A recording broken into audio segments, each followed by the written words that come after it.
is the host of Dolly Vision on YouTube. Check it out, folks.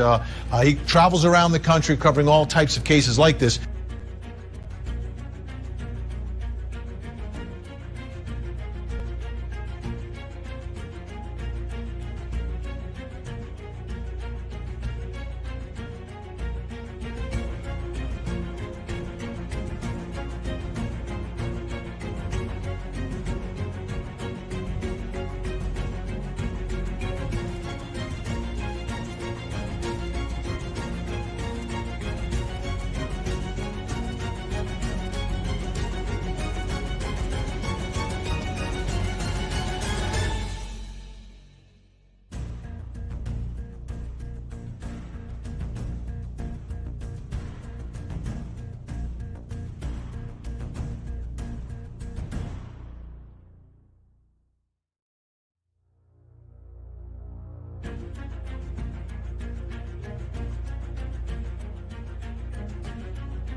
What is up, my beautiful people? Good morning. Good morning. If you're just tuning in, make sure you give this video a like. There's like 300 of you in the room this morning already. As you can see, the title says Kansas City Chiefs fans frozen to death. Nancy Grace, Aunt Nancy, came out and was talking about charges may still be filed. Now, I don't think that's going to happen, but we're going to take a little listen to Nancy a little bit in a few. And we're going to talk about Kansas City. And of course, we got to touch in on Savannah, Georgia today. Now, as you see, the title says Dolly has court in Georgia today. Wish me luck. Okay, you may be thinking, Dolly, you look like you sitting in your studio. You look like you a long way from Georgia. You are absolutely right. I am in the studio. I don't physically have to be in court today. Okay, but the outcome determines today. Now, the reason I didn't have to be in court today is because I don't have a lawyer like Turtle Boy. Okay, I have a good attorney that handles things with me not being there. Okay, Now, if Dolly goes to jail, I would have to go turn myself in or something of that nature. But we praying today that the outcome is good. Trust me, I know the outcome's going to be good. So I'm not too worried about that. But always good to wish Dolly luck. Okay. But the good news is all that stuff ends today. And if you go missing in Georgia and you end up in a landfill or something, Dolly can once again come look for you. Okay. Because I've been avoiding Georgia like the plague, Savannah, like whoop, whoop, drive around that bitch. Okay. So it all stems from the Leilani. Anybody remember that girl? Anybody? Raise your hand, class. If anybody remembers Leilani Simon, I'll give you a visual picture. Justice for Baby Quinn! Okay, anybody remember that? Anybody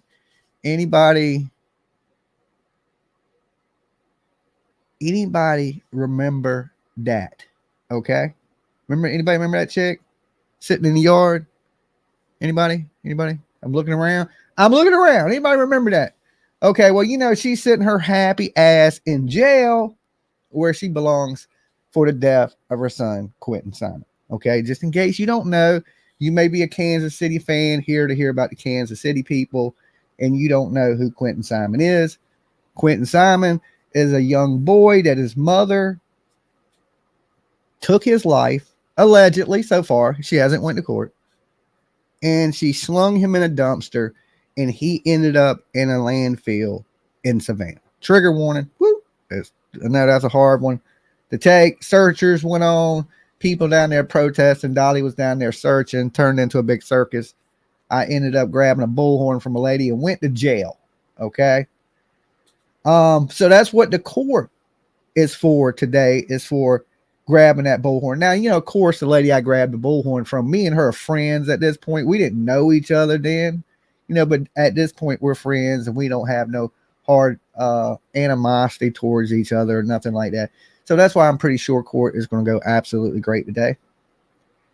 And all that stuff ends for me that happened. It seems so long ago, but it just still continues to roll. You know what I'm saying? They kept pushing the court back for people that were down there because I wasn't the only person. They got people for trespassing, for running up and beating on their house and all kinds of shit, right?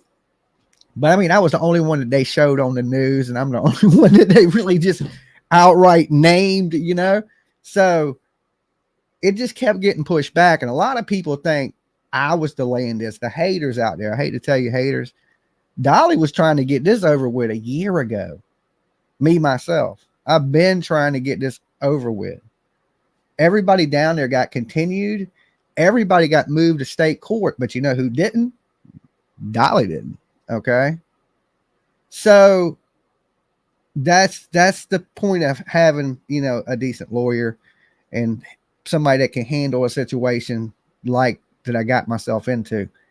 And the good thing about that is I had really good people watching me in Georgia.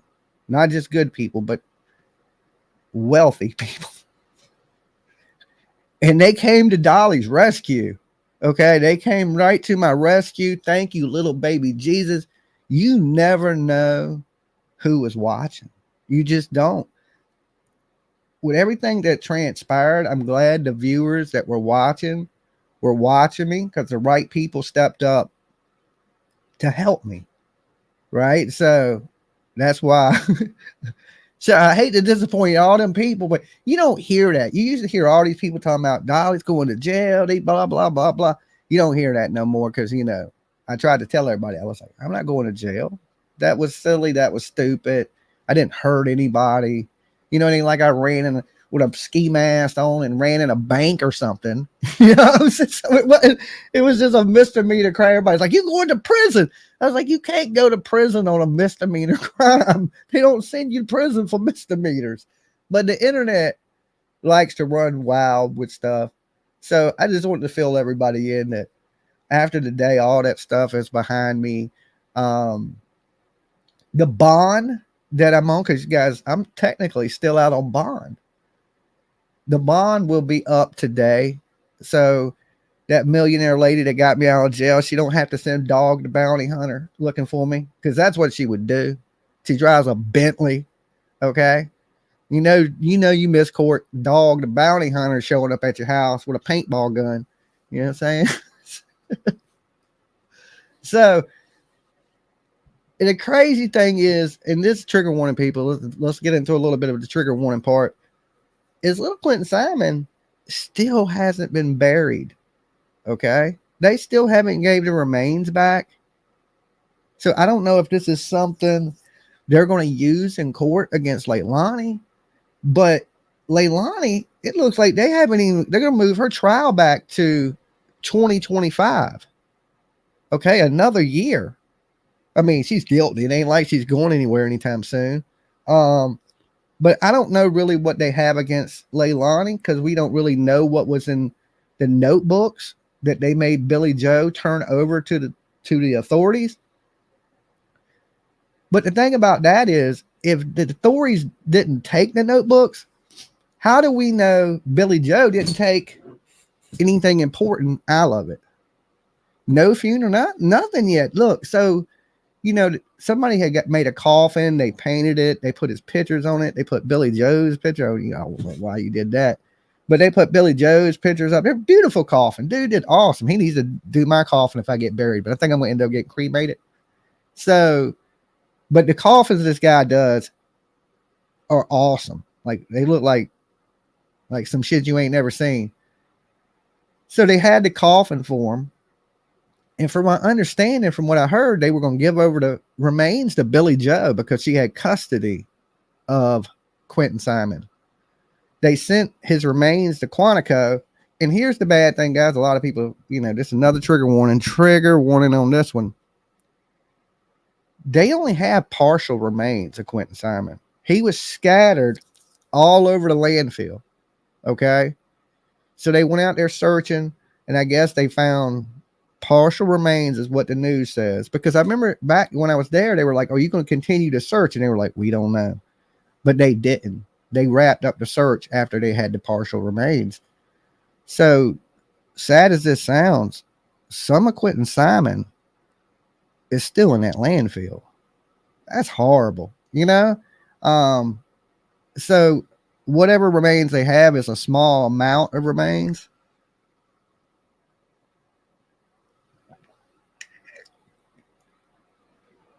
And they have not handed that over yet. So no, I believe that, here's a lot of people are going to say something about the ghost of Quinton Simon. Okay, the ghost of Quinton Simon. A lot of people don't believe it. They believe Olivia had something to do with it, or it was some trickery by Bullhorn Betty, or anything of that nature. That video is 100% real as shit. Okay. I don't even think I'm a skeptic of all that stuff. Right. I feel crazy saying it. I feel crazy just saying it.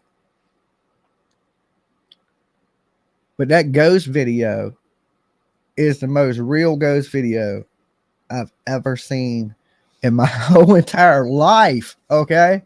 It is like, that is the spirit world right there. You see in live manifest itself on the damn internet right near Halloween in front of the house of a murdered child. You get the craziest ghost video you ever seen in your life. It's insane. It's insane. Sometimes I just go back and watch it. Like, I can't believe it still to this day. I'm like, but the whole Leilani, Quinton Simon, that's some experience that I'll never experience again in my life. I hope, where the police name the mother the number one suspect and says she's the only suspect and don't arrest her. I think Chief Hatley in Georgia, he learned from that one. He was like, yeah, I bet he won't do that again. Which video? The video, I believe, it may still be on Chronicles of Olivia, but she did a video on it and she recaps it. But the video was shot when we was in front of Quinton Simon's house in Savannah, Georgia. and I was walking down the street, and a damn ghost ran out behind me, and it was the ghost of Quinton Simon. Now, people are going to say, that ain't ghost of Quinton Simon. That was a light flare, blah, blah. Nah, that shit had legs, and it was running. Okay, you show me a light flare with legs and running, and I've done a lot of video shit, editing, photography, you name it. I've never seen a lens flare like that. That is not a lens flare. That is a damn ghost. And who would think somebody catch some shit? I mean, it is Savannah. They say it's the most haunted place around anyway. I seen it and it was real. Yeah, I mean, I thought, you know me, I was the first one to call somebody edited this, right?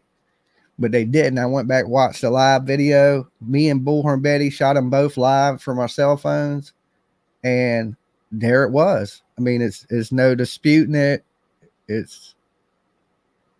I was like, that's just the craziest thing. And then, you know, all the people out there, there was like two crews, the day crew, the night crew. The night crew was a little more crazier. They're the ones that were getting all wild and shit like that. It got crazy during the day a couple times, you know, but nothing insane. Till that last day, it was a little insane. It was a little insane, I had to say. Anyway, the people frozen to death in Kansas, all right, in their friend's yard. You know, I don't think, from what I'm hearing, that charges are going to be brought on Jordan. Okay. Nancy Grace seems to think there will be. Now, I hate to disagree with Aunt Nancy, because usually Aunt Nancy's right, but I don't think she's right in this one. There's no witness to him drugging them. Now, the only thing I can say, if he is charged with something, it would be not reporting the deaths. That's it. Okay. They couldn't charge him with like manslaughter, murder, anything like that. They would have to have some type of solid proof. And we know they didn't search the house very good. They already said they didn't find paraphernalia. They didn't find drugs. So what did they find that's going to prove this dude drugged these people? Absolutely nothing. So they got no proof to no murders or, you know, any type of charge like that. They could say, well, he was awake and didn't report his friends. He can say, well, I did drugs with my friends and I was out unconscious. I'm lucky I didn't die. So where do you get to these things with? What do you charge him with? Let's be honest. What do you charge him with? It really ain't much, unless you just go, okay, we're going to go all in on he didn't report the deaths. So let me share the screen with you guys. And this is what Nancy Grace is talking about. Let's check out Aunt Nancy for a minute.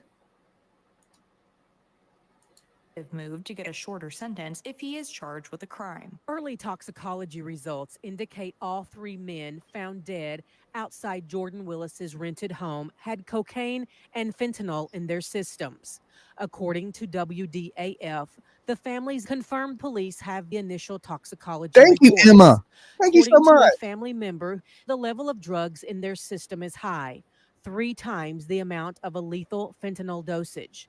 That's not true. I mean, we watched the video of Dr. Bodden, right? Pathologist said that 30 could kill you. He said, yeah, it could kill you, but it might not kill you. There's people that have levels way, way higher than that. So to say 30 is a fatal level in some people, not in all people. I mean, we've heard the doctor say that. So they're running with this whole 30 thing.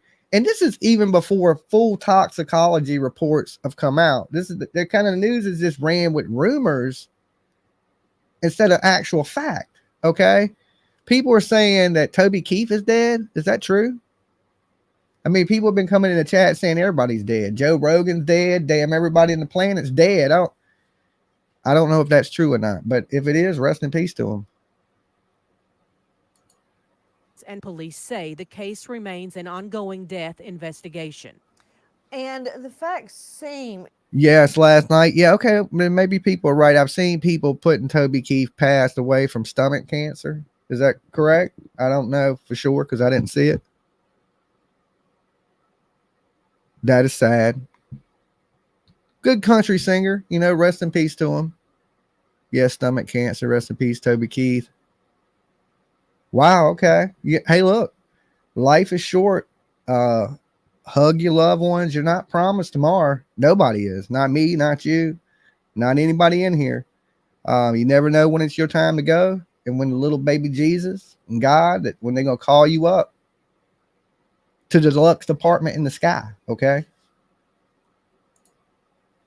To be revealing that the friend slash homeowner may have had something to do with mixing the deadly drug cocktail. Is that Get him, Nancy? Did he mix a drug? Well, we know that he came out and said that he's not a chemist, that he's never gave his friends drugs. That's a bunch of bullshit. Is what is coming from his side anyway. true? What do we know? Listen. Caleb McGinney says his cousin Clayton McGinney was his best friend. Caleb claims Jordan Willis has been known since high school as the chemist who would make drugs for the specific needs of the individual. McGinney also says that Ricky Johnson, Clayton McGinney, and David Harrington. I hate to say this, but look, remember when he came out and said the dude was a chemist and he made drugs and he looked high as shit to me when he was doing the interview. He looked like he had just did the big H before he did the interview with the news.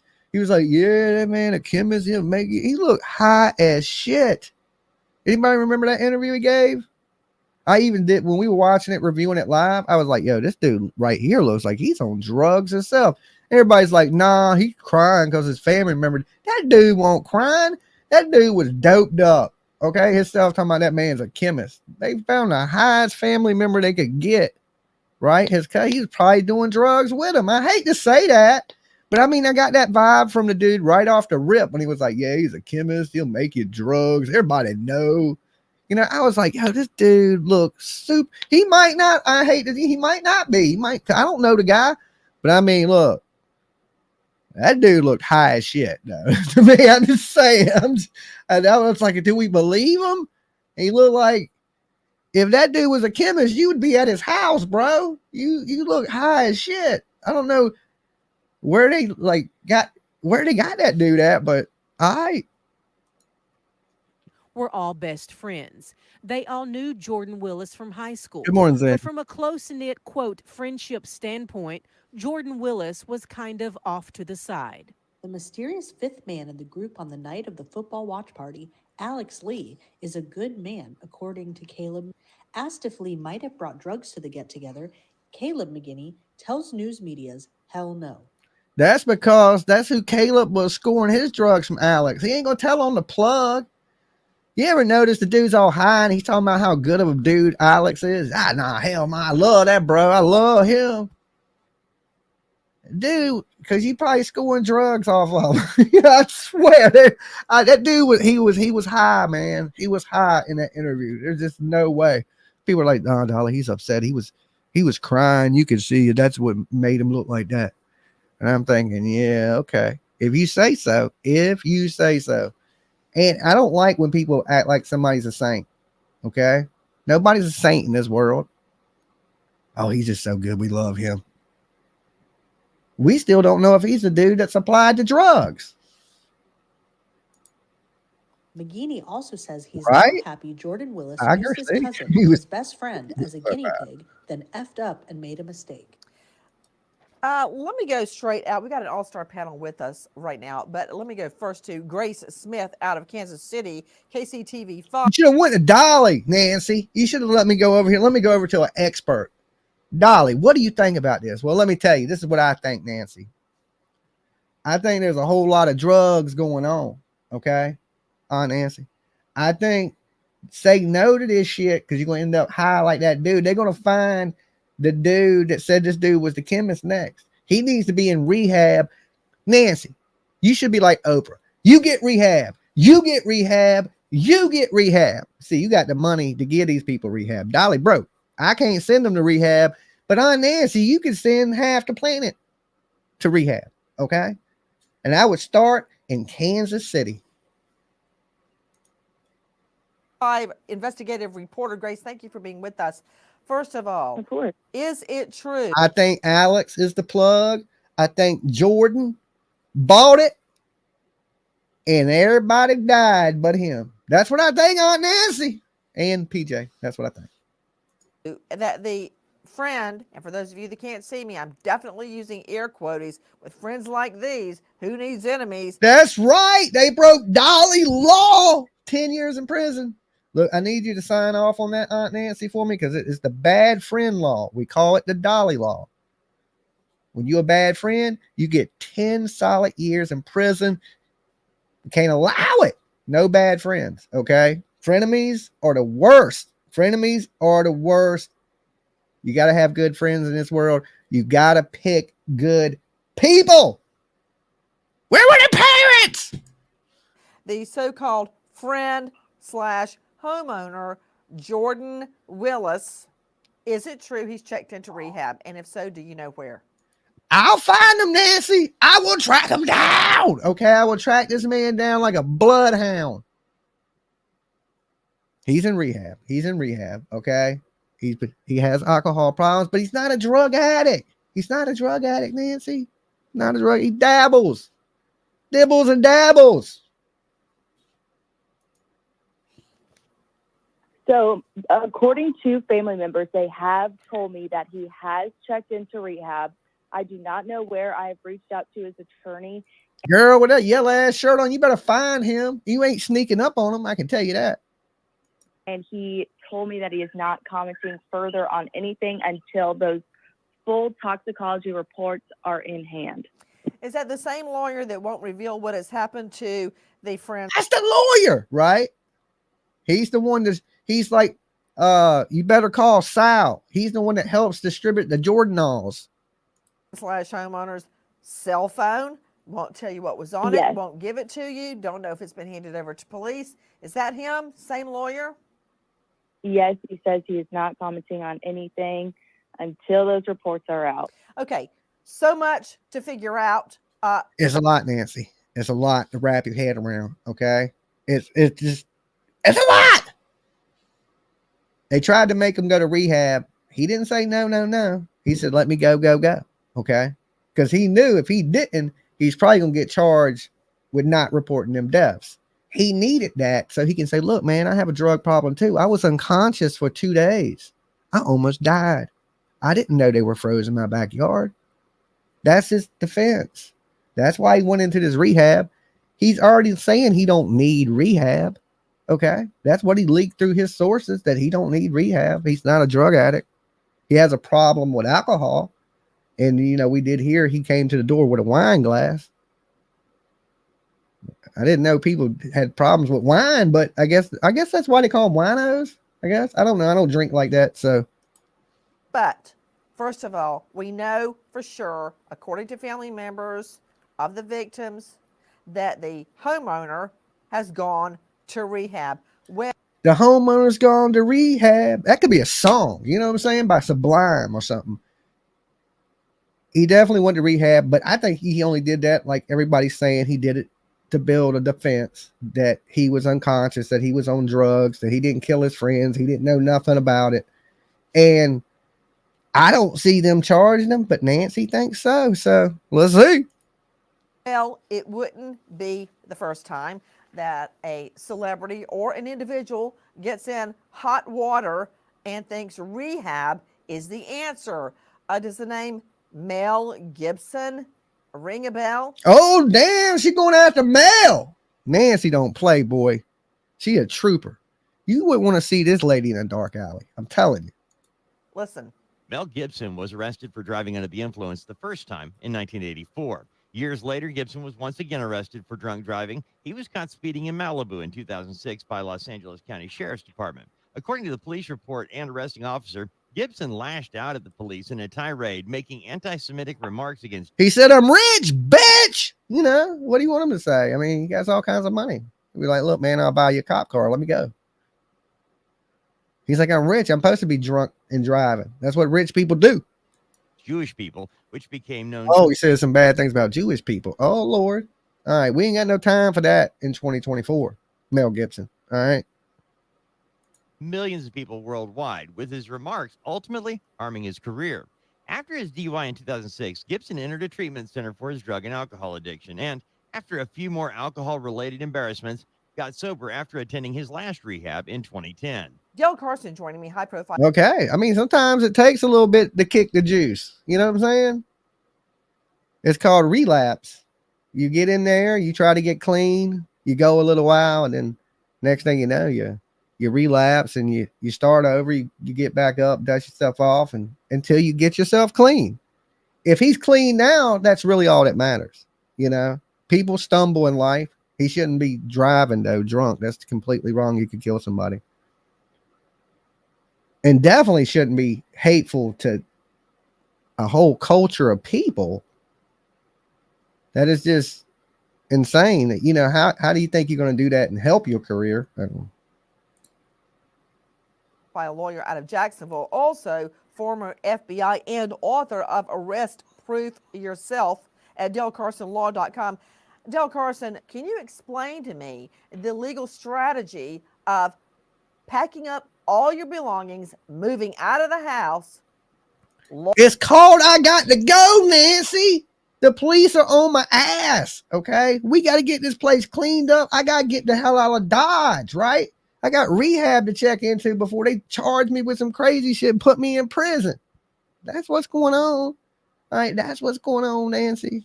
He had to go. He had to get his shit up out there, bleach the walls, okay?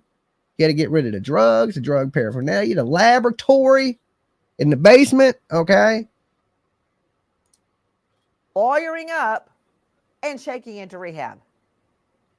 It is so easy to get people to talk about stuff they should not talk to police about. So if you can encounter that individual somewhere, even if he's in rehab, remember, that's not protected speech in rehab. Nope. It is to your doctor, though, if you say it to your psychiatrist. Now, here's the thing. This dude's hoping that he's going to get up in the rehab and look over at some dude that's in rehab and go, yeah, I killed my friends. I don't think that's going to happen. I don't think Jordan is stupid. I mean, he is a scientist. You think he's going to get up in there and just look over at Jeffro next to him in the pod and be like, hey, yeah, I know I killed them people.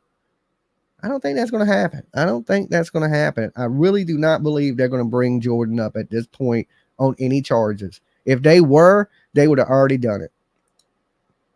And so the result is that if he runs his mouth and he indicates that he was... Oh, hell no. 247 likes and 743 of you in the room. Dolly going to end up homeless at this rate, okay? I'm going to be living on your couch. You know what I'm saying? Eating all your food.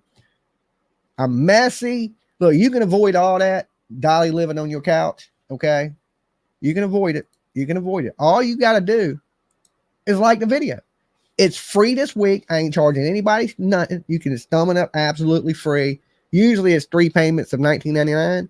But this week, I'm running a special just for you guys watching out there in the YouTube ether. They ain't got shit to do this morning, but look at my face. You should at least be liking the video when you come in, okay? It's a respect thing. If I came to your house, would I just walk in? No, I would ring the doorbell, boop, and let me know you're here.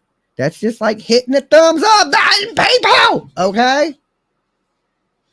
I don't want to live in a cardboard box on your lawn.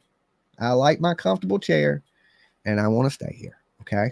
Now let's get back to the video. Aunt Nancy thinks there's going to be some charges. I'm still wondering why.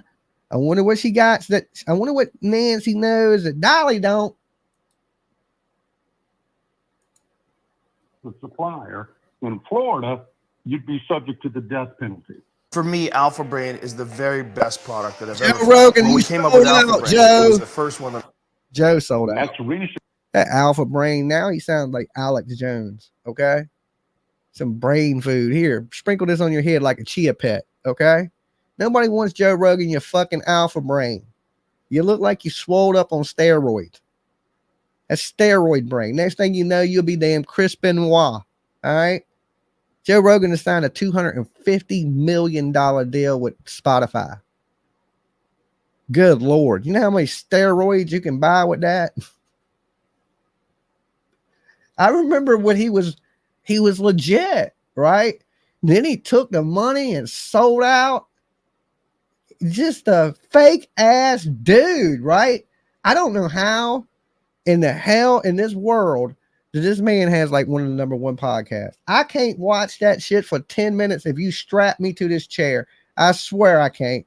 And look, I used to love him back in the UFC days, and then he just got, I don't know, he's on so many drugs. I just can't with Joe Rogan. I remember one point I thought Joe Rogan was all right. I was like, Joe Rogan, all right. Now when I look at him, I'm like, look at this juiced up fucking clown. I swear, I've never be that big of a podcaster, and I can live with that. But then again, I won't never be juiced up on steroids and my penis shriveled up inside of me. We got different problems in life, okay? We got different problems. I got money problems. He don't, okay? But he got some other problems. In Florida, but allegedly, taken real seriously here.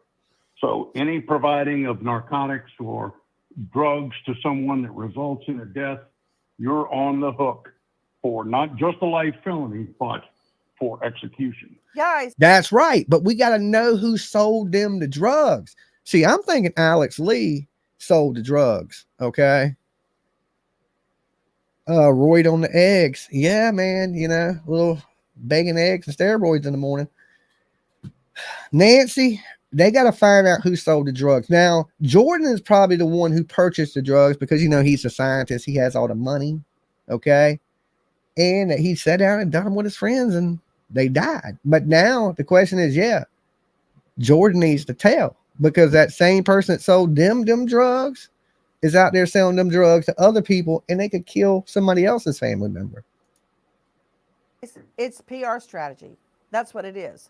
Oh, I know. I'll still watch Joe Rogan if it's somebody super crazy that I need to see. Like, I gotta see it. But other than that, like if it's just Joe Rogan talking about some regular old shit, I don't watch it. Now, if he has like a super guest that's like super famous, yeah, I will watch a little bit of Joe Rogan. But he's not my favorite person. That is for sure. Yeah, I just can't do it.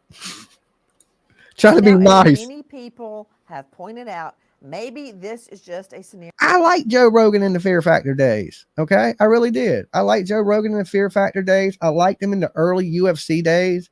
I started not liking Joe Rogan when he started like switching up on fighters. When he started acting like he was a better fighter than the people in the ring. Like, you get your ass out there and get punched in the face one time, right? Talking about how terrible fighters are and how they don't have no skills. Bitch, he ain't never fought a day in his life. You can't, that made me not like him, because these dudes train hard. They put their lives on the line, and you get out there and say somebody sucks. Okay. Like, that is terrible. That is absolutely terrible. Like, dude, just because you rich, you think you can say whatever the fuck you want to say.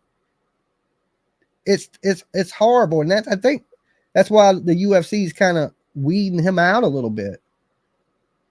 I started not liking him then. And then when he started selling out, you know, because Joe Rogan was a conspiracy person, right? Along with what's his damn buddy, the little BJJ dude that does all the flat earth shit, and Eddie Bravo. Okay, Eddie Bravo. I like Eddie Bravo. But he even says Joe Rogan sold out, and that's his friend. He's like, he started going against conspiracy stuff, and he's just, I don't know. I just started where I didn't like the guy. I was just like, yo, this dude is, I don't know. He kind of changed. Scenario where a bunch of guys get together to watch a game, they do drugs, and unbeknownst to them, their drugs are cut with a lethal dose of fentanyl. Maybe the friend / homeowner is just lucky to be alive. He's a 3-time Brazilian jiu-jitsu black belt. That's great. But you ain't never fought a day in your life. You know what I'm saying? Joe Rogan, you know, I know he trained, what is it? Damn, Taekwondo. He trains under Eddie Bravo. I know he's a black belt in BJJ, but you still ain't never fought. Okay. You still ain't never got in the ring. You ain't never compete. You ain't never went out there and took an ass whipping. You ain't never went out there and got choked unconscious. Okay. You can't talk about how somebody sucks when you ain't never done that. Okay.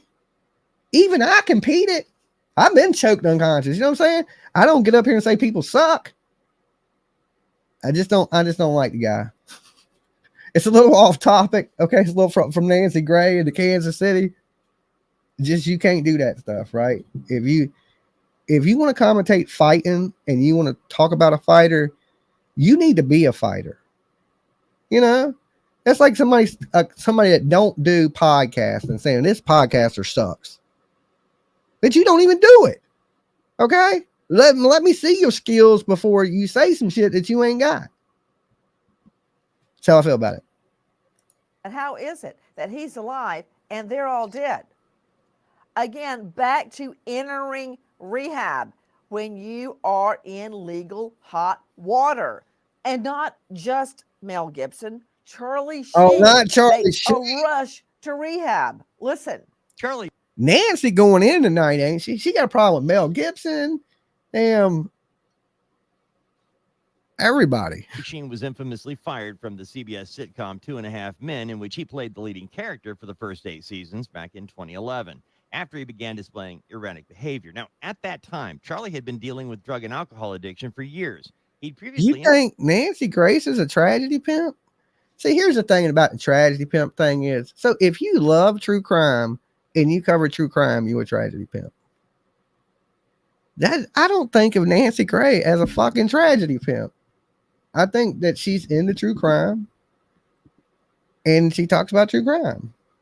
Like, there's a lot of people that are into sports and they talk about sports. Did they got a bad name that they call them? But if you like true crime, you're instantly like some tragedy pimp. Well, because you're interested in something that makes you a tragedy pimp. I don't look at Nancy Grace as a tragedy pimp. I heard people call me tragedy pimp because I like true crime. People gonna call you names. Fuck you. That's how I look at it. Who cares? You know what I'm saying? Be you. Do what you enjoy doing. And if you worry about what other people are saying, all it's gonna do is hold you back, right? Just, who cares? People that you're into true crime, and do true crime. If you're into sports, do sports. If you're into yoga, do yoga. Do what you enjoy, whatever makes your day happy. If you start worrying about what people say about you and things of that nature, if I worried about half the shit people say, I would have never reached the achievements I have in life. I just keep trekking forward. People have called me terrible shit, horrible names, everything. That it don't change my day to day. Entered rehab after experiencing a near fatal overdose in '98, and he faced allegations of physical and verbal abuse from multiple women, including his now ex-wife Denise Richards, who claimed he threatened to kill her and their daughters Sammy and Lola. The actor also denied that he had any addiction to cocaine. Is a hell of a drug. Okay, Charlie Sheen got that tiger blood. All right, y'all remember the tiger blood. Don't act like you forgot the tiger blood. All right. drugs or alcohol, and separately criticized Alcoholics Anonymous during an interview with USA Today, saying that it was for people that aren't special. Sheen eventually did get sober and now claims 6 years of sobriety. Okay, and of course, Charlie Sheen think he's special. Alex Murdoch, convicted of double murder, when he's looking at the claims about the bodies of his... I thought Nancy was talking about the damn Chiefs. 3 people frozen in the backyard. She's done talking about damn Mel Gibson. She's done talking about Charlie Sheen. I think she's on that tiger blood. Look how big her eyes are this morning. Look. I can't wait to meet Nancy. If I would have went out to damn Idaho, I would have got to meet Nancy, and I didn't go. I was like, man, it's too cold to go out to that shit. I ain't going. And I probably should have went to that one. Okay. And I didn't. And Nancy was out there broadcasting for like a good week. I could have got to hang out with Nancy, and I didn't go. I regret that. That's going to be one of those regrets that I take to the grave. Now, if I meet Nancy at CrimeCon this year, which you can help Dolly go, I got the link pinned, I will be a happy person. Okay. All right. I'm going to try to get a selfie with her. Me and Nancy. Okay. The ultimate picture is going to be my thumbnail forever. To me, Nancy Grace is the OG in true crime. Okay. I can't stand Nancy. That's what Steph says. Look, I used to be the same way, right? I didn't get it. I didn't get Nancy. I didn't get her. I think you got to be into true crime and do true crime to understand Nancy. I was so scared of this lady. I thought she was a damn boogeyman. She was the craziest woman on the planet. Where are the parents? Right? I'm thinking, this bitch is crazy, right? But as soon as you get into true crime and you see what you're dealing with, the type of stuff, the monsters and how horrible it is and all these things that you didn't know coming into this, I fell in love with her during Casey Anthony. She tore Casey Anthony apart. I ain't gonna lie. I got it. It clicked one day. And since then, I love Nancy Grace. I love her passion. She wants to destroy people. And I love it. Okay. I love it. Like I said, I was scared of this lady. I was like, this bitch is mean, crazy ass lady. But now I got a different respect for her, and I can't wait to meet her. Wife and son found in a location where he just was, according to his cell phone. His answer: to enter rehab. Listen. 3 months after the murder of his wife and son, and just days after he is shot in the head during a... Now, I really didn't get into this Murdoch thing. I know a lot of people in true crime did. I don't know. Maybe it was just his face and made me not want to cover him, but I really didn't cover him much. I was just like, okay, rich white dude kills his family. He's a lawyer. It didn't interest me. I don't know. It seems like I don't see how it got such national attention. It's just, I don't know how they pick these big cases that, blow up like they do. I just wasn't really into this one. I still ain't even watched the damn documentary on Netflix. Staged roadside assassination. Alex Murdoch announces he is going into rehab to treat a 20-year addiction to opioids. In the hours leading up to his rehab announcement, Murdoch is fired by his law firm, accused of stealing thousands of dollars from clients' accounts.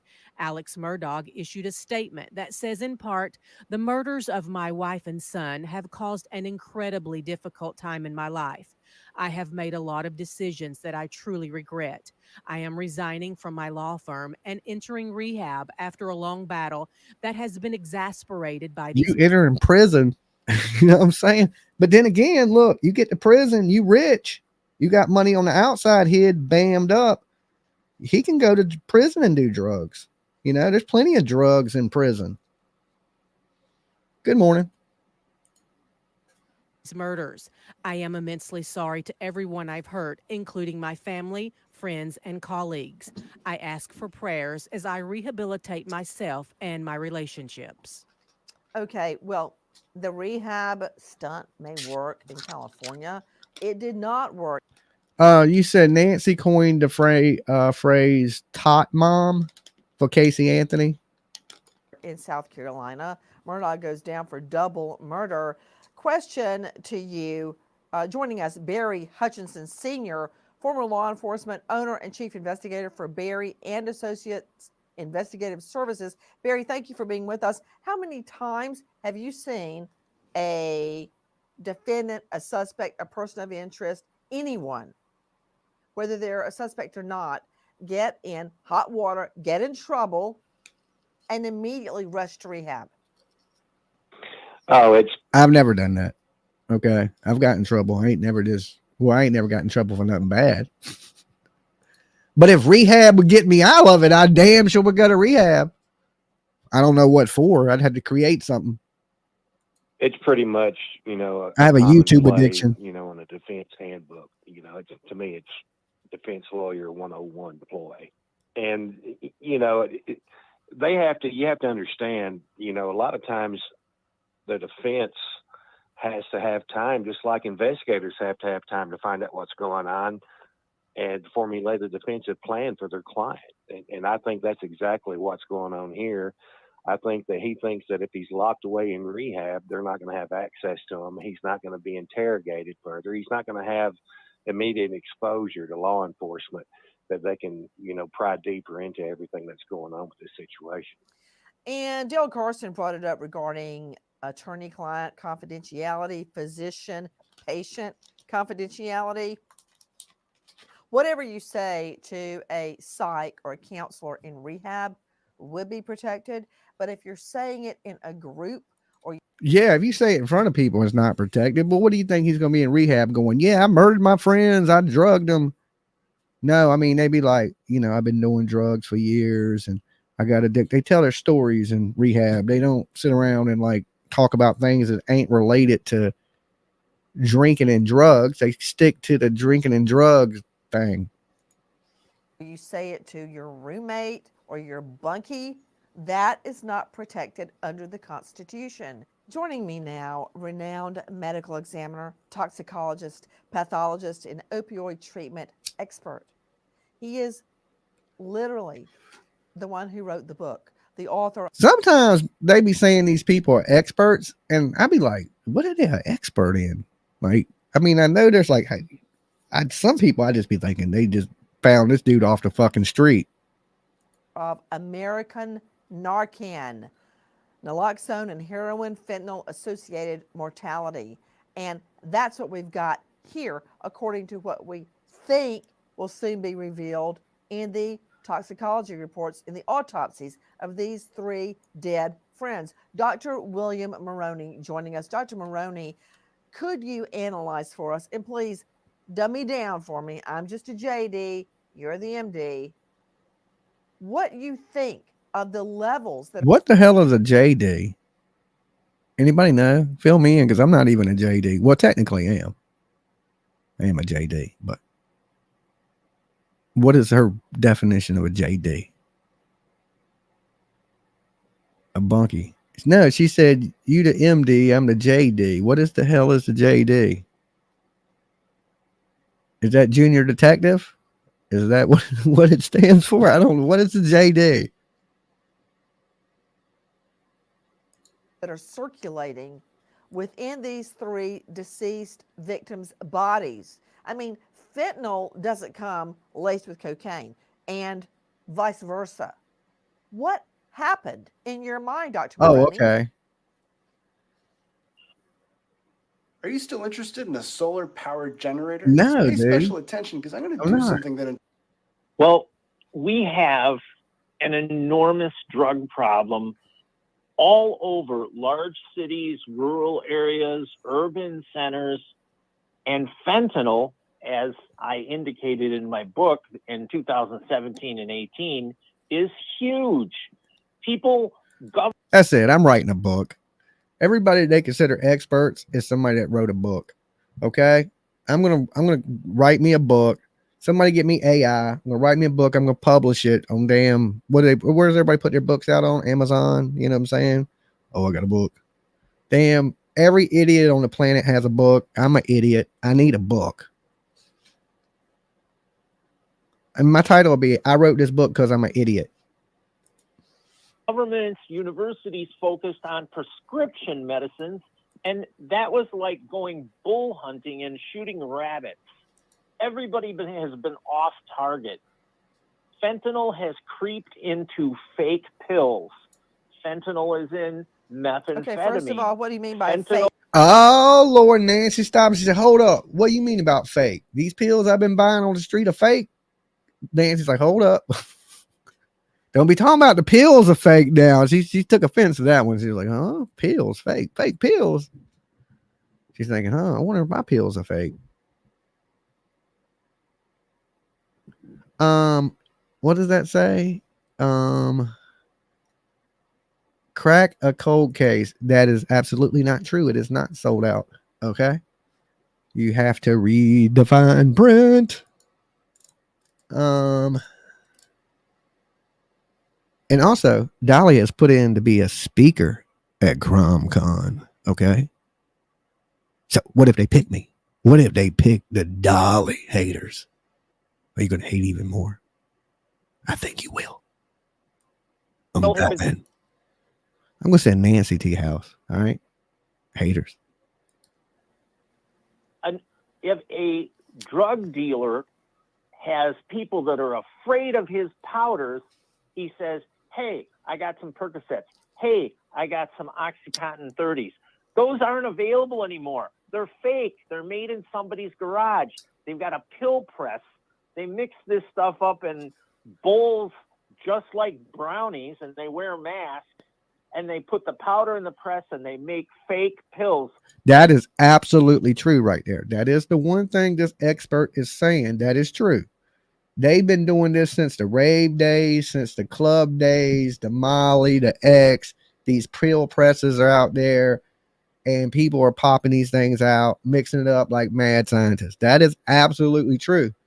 And this is how a lot of these synthetic drugs or these fake drugs from China are getting here, because it's so much cheaper than the real stuff that these people are substituting the real stuff with this fentanyl, and it's killing people. That kind of look like pills that you'd get, but real pharmacists Okay. and real doctors know the difference. And they're putting fentanyl in fake pills. And somebody say, hey, have a Vicodin. Hey, but the Vicodin is not available. So they're making fake pills. So you have two choices. Well, I think you can still get Vicodin if you go to the doctor and they give it to you, and you go to the pharmacy, they'll give you a real one. To say they don't exist. How did they get cocaine and fentanyl? The first choice is they took them separately with fake pills and cocaine. The second choice is It could have been mixed with it. That don't mean they took it in pill form. Okay. It didn't have to be a pill. It could have been a powder. It could have been any damn thing. They took it together because the drugs were mixed together. That don't mean they sat there and did some cocaine and then they went over here and did some fentanyl. No, they did them both together, not knowing what was in it. they did cocaine knowing that they'd say, hey, you know, we had some beer, celebrate, got a little cocaine. And then there was fentanyl in the cocaine because that's what drug dealers are saying. This is special stuff, man. It's really gonna help you out here. But the truth is, and we have an example. That's what drug dealers be saying, that, yo, this is some really special stuff right here. This is going to help you out. I'm doing you a favor. In Kalamazoo, Michigan, there were 18 overdoses in one weekend, 10 deaths. And 17 here. Okay. In one weekend. 17. I talk about it all the time. It's like the most died in one weekend.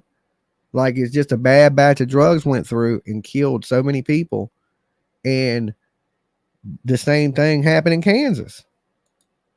Everybody died of fentanyl, but they went out looking to buy cocaine. And this is a nationwide problem of unintended fentanyl overdose deaths for people who've always just done stimulants. They think stimulant at the end of the bar at 2 o'clock in the morning. People do. Yeah, back in the day, usually when people would OD off of cocaine, they would have a heart attack, you know, because it sped you up. This stuff is like a synthetic opioid and it slows you down. Seems like it, you know, counterproductive. And, you know, that is kind of the same thing that killed John Belushi, speed and a downer. Boom, take you out this game quick as shit, like that. Cocaine, and they go to private after hours clubs and they dance all night.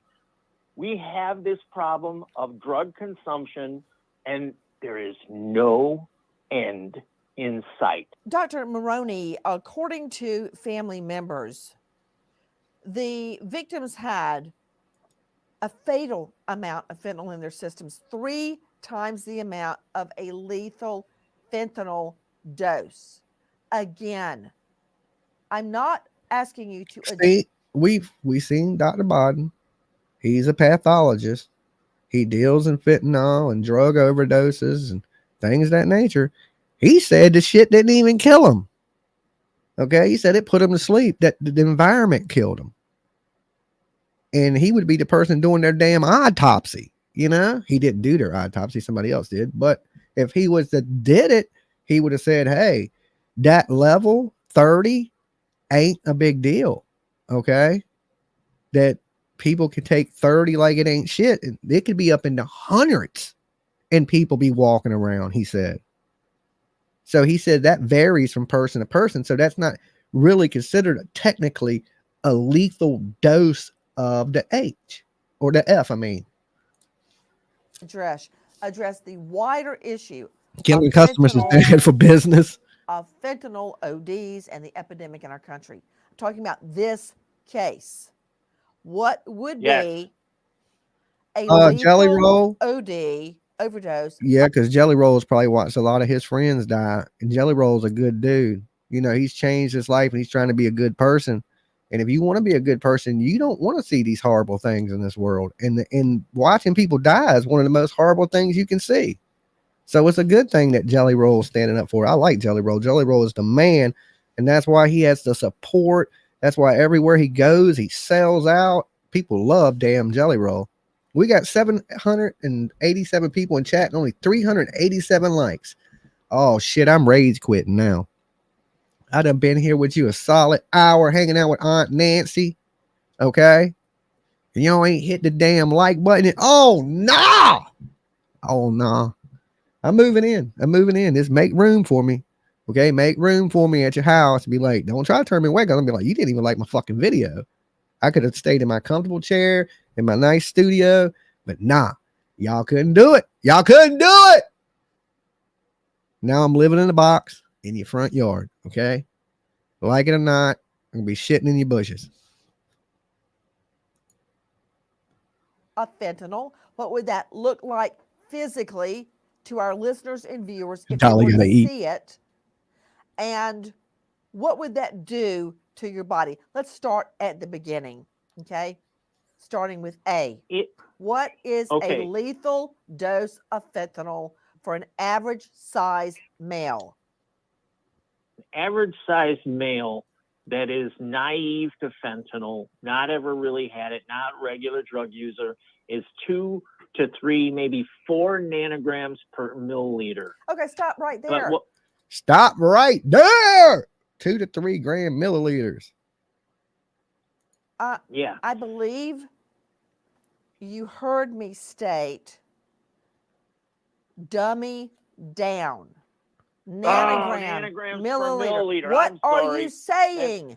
If I had a teaspoon. I like Nancy. She's just as dumb as me. Okay. Thank you, Nancy. Thank you. We want it for the dumb-dumbs. Okay. Thank you. Thank you, Nancy.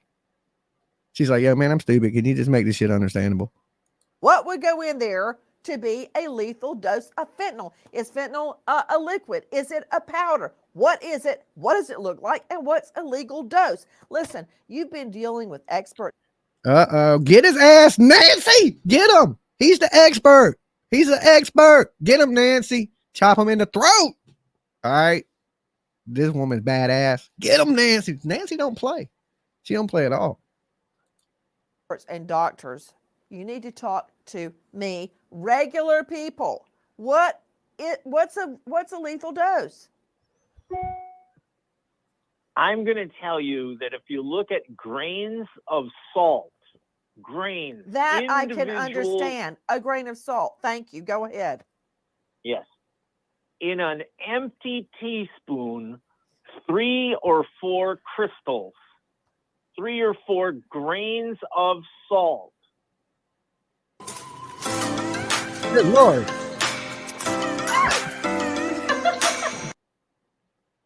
Will knock a 70 kilogram or 120 pound man dead in 6 minutes. Okay, stop. Wait.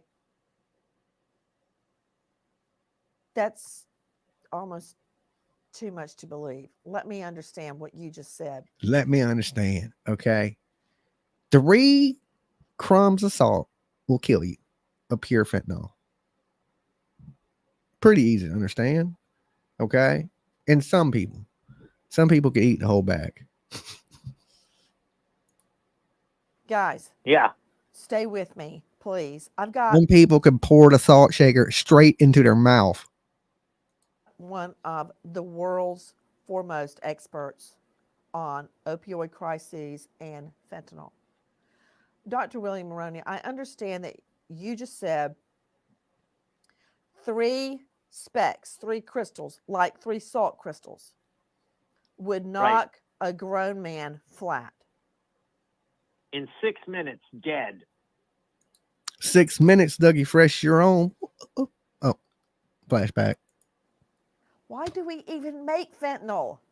Why is there even fentanyl? Why is it here? Because people get hurt and they use it for medicines. That, like, you don't supposed to abuse drugs. So it's the same reason we have morphine. When you break your leg and you're laying in the hospital screaming like you're dying, and they can ease the pain a little bit from your suffering. But if you take that same thing and put it on the street and abuse it and put it in lethal doses, it's bad. Just like anything that you abuse. I'm sure that this stuff was created to help pain and things of that nature. But then once it hit the street market, and China's making it by the fucking boatloads, it's done took over the drug world. If it only takes 3 salt crystals worth to kill a grown man, why does it even exist? Because in the drug pipeline, the changeover for profits eliminated heroin because fentanyl is so much more profitable, and fentanyl is a synthetic. Okay, again, dummy it down. You make are you synthetic saying in a fentanyl's factory. cheaper than heroin? Fentanyl is cheaper to make than heroin. Is that what you're saying? Tons. Okay, Tons. just And it's synthetic. It's not a plant. Okay, it's made in a factory. It's not a plant. This is more chemical based. It's not like you grew it like a poppy plant and then they process it into the H. It's not like weed. They just go into a laboratory. They mix a bunch of damn chemicals together. Boom. Here you go. You got this. And China is doing it in crazy, crazy amounts. And the pipeline is going through Mexico and it's hitting that border. And like, I ain't into politics and none of that stuff, but the only thing that concerns me about the border is it ain't even the drugs that are coming from Mexico. It's the drugs that are coming from other parts of the world and are flowing through Mexico with these gaps and the fences and things of this nature. We got to stop the drug problem. Here's my thing. I tell people, I don't have no problem with immigration or whatever. If you come in this country, come legally. I know if I didn't have a job, I'd go flee to fucking where I could work. So I don't hate people. But at the same time, with this problem going on, is allowing these drugs to freely just right across our borders, straight into our country. And it's absolutely killing people. We see this every day. This ain't like something we don't see. This is something we're seeing the effects of growing every day in our country. Okay. Like I said, I don't have a problem with people. I have a problem with what is happening because of what we're allowing to happen. Make sense? like that. 1,000 times cheaper. Yeah. Why? Why is fentanyl so cheap to make? And are pharmaceutical companies still making it? Well, they make it for patches for hospice patients. But the reason why heroin has to be grown in a third world country, heroin has to be cultivated. You mean poppies? Then it's sent to, yes. Then it's sent to France or Mexico and it's processed. This is labor.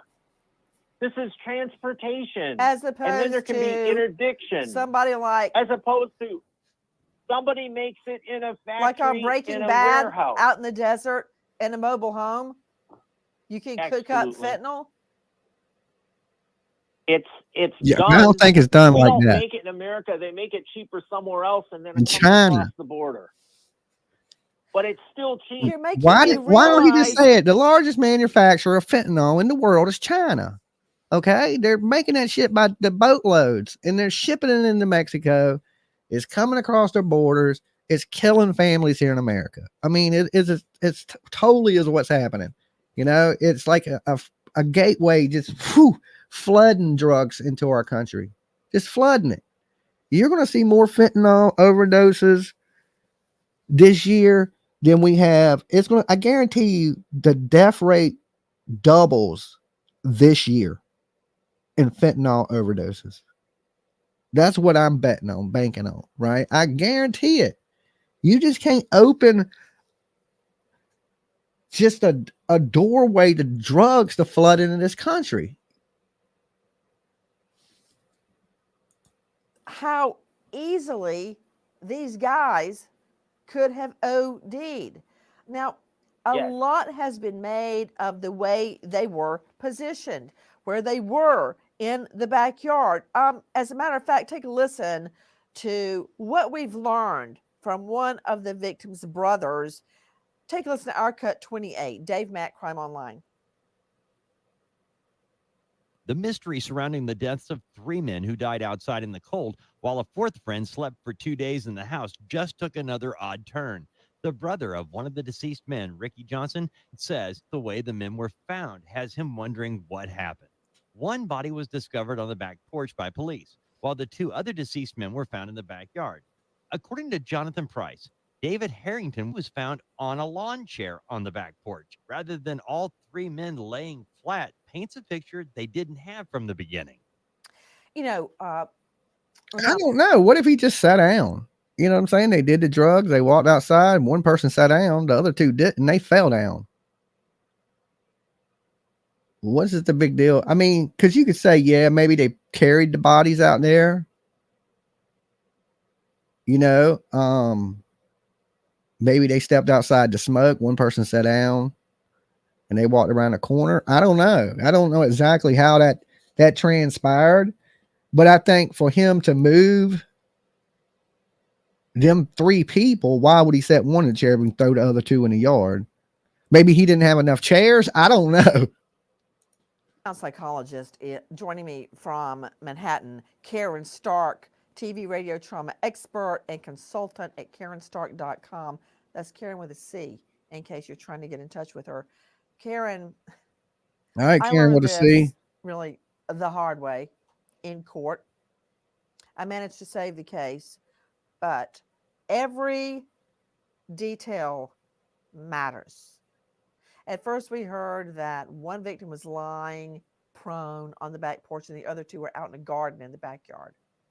Now, the brother of one of the victims has pointed out that the back porch victim was sitting in a lounge chair. Now, does it make a difference? I don't know. But I don't know either, Nancy. I don't know where we're going with this one. You know, did they drag him out there and put him there? Or like, you know, some people sit down, some people stand up. You know, when you walk in the room, everybody don't sit down. You know, maybe that one dude was the lazy ass dude and was like, man, I want to sit down. They can stand up if they want to. And then they just all passed away. Rest in peace to Clayton, Ricky, and David. But I don't know, you know, I don't know where that could go. The only thing you could go with that is were they placed there? You know, that's the only question, you know. If not, you know, they fell out. We heard the experts say, you know, 3 salt grams, crumbs, and you know, you got 6 minutes. But you know, I don't think that's real. His expert testimony is really super accurate because, like I said, if people have been doing these drugs and they have a little bit of tolerance to it, it would take a lot more than that to kill you from it. And we heard the pathologist say, you know, that you could have levels up to 200. But now, if they didn't do it and they were to do the big F, then yeah, the levels that would kill you would be less. But if you had a little bit of tolerance, say these dudes have been doing it for a while, you know, the same dope man, and they built a little tolerance to it, and then they did a ton of it that night, you know, their levels would be way high. I do know this, Karen Stark, every single detail is important because there were reports that 3 had been dragged to the backyard and to the back porch. But who would drag a 200+ pound man? Who reported it though?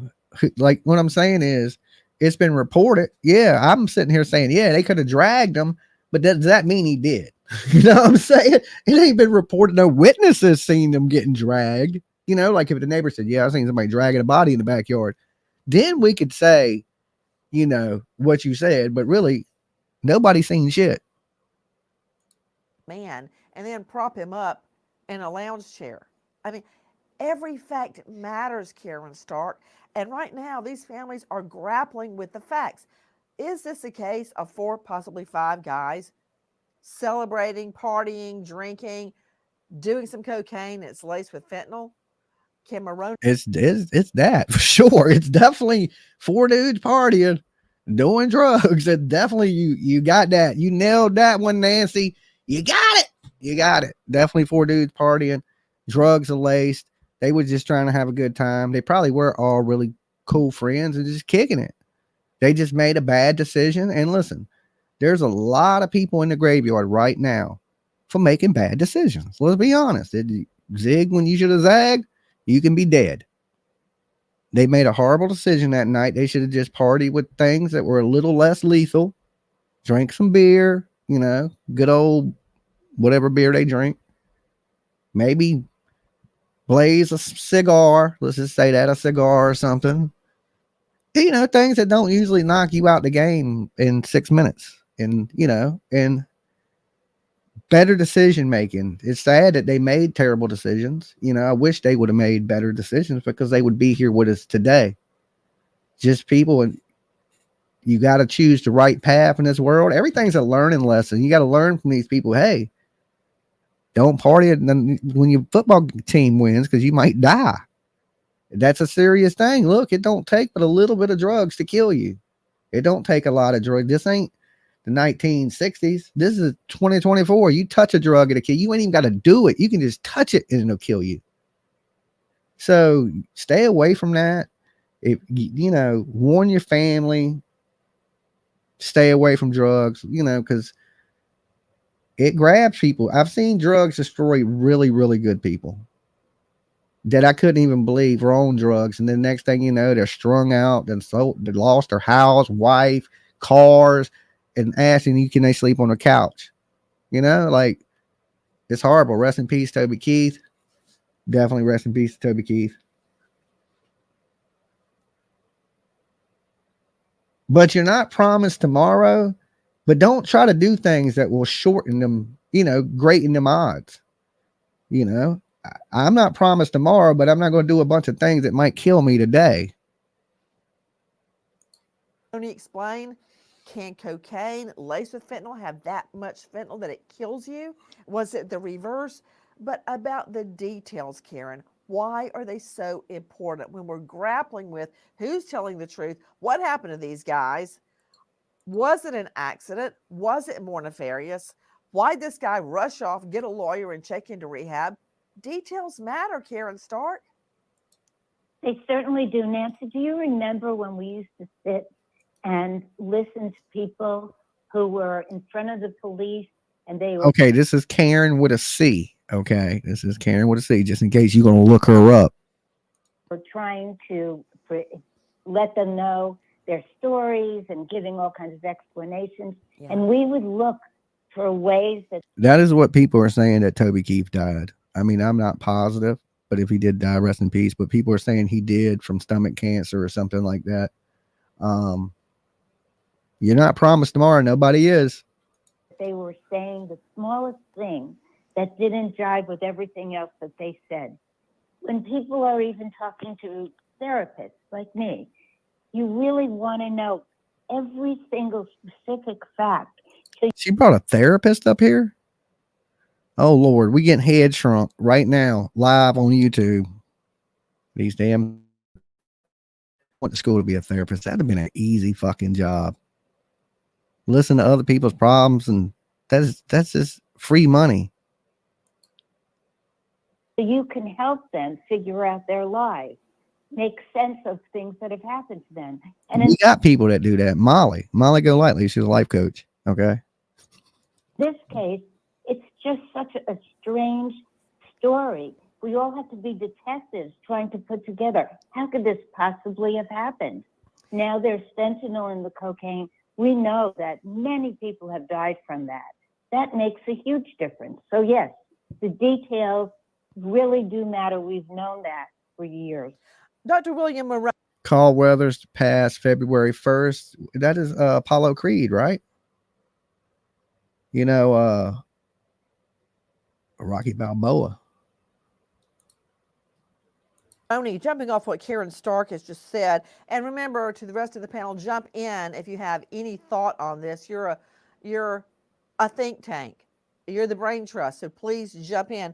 Dr. Maroney, would it be fentanyl mixed in with cocaine or cocaine mixed in with fentanyl? And do they look the same? It would be the same. Yes, Nancy. Nancy.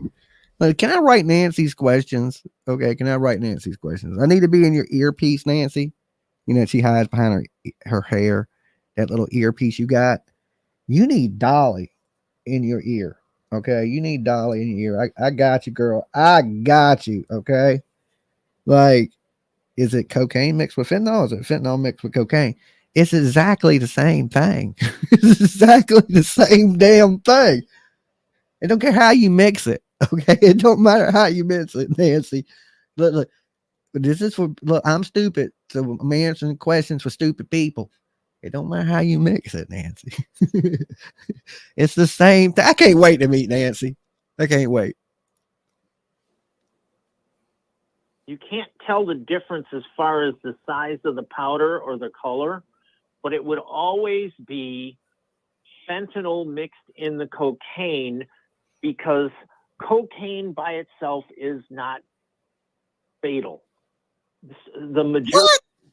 This dude is an expert. Did he just get up there and say cocaine by itself is not fatal?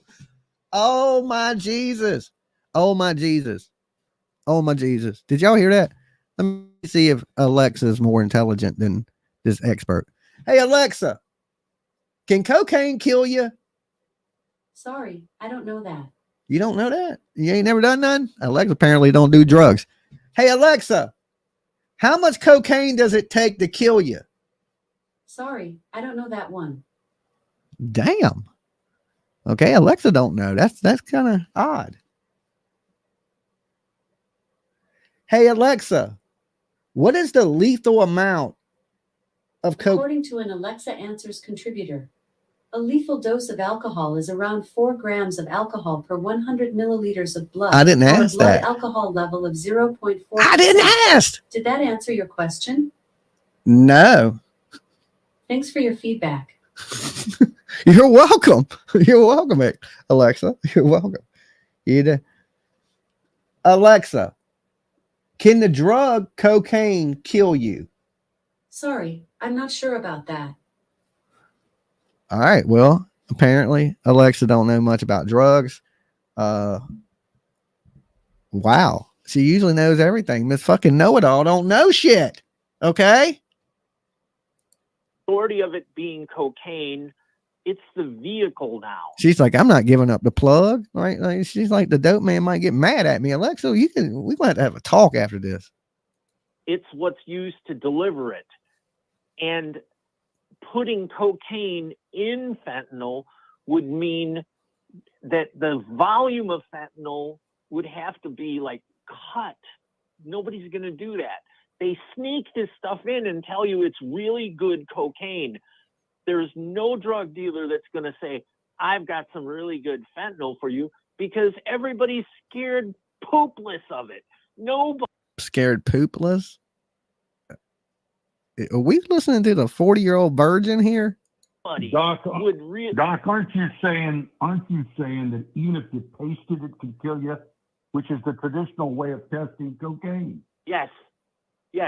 But So cocaine you is taste it and you being die. snorted.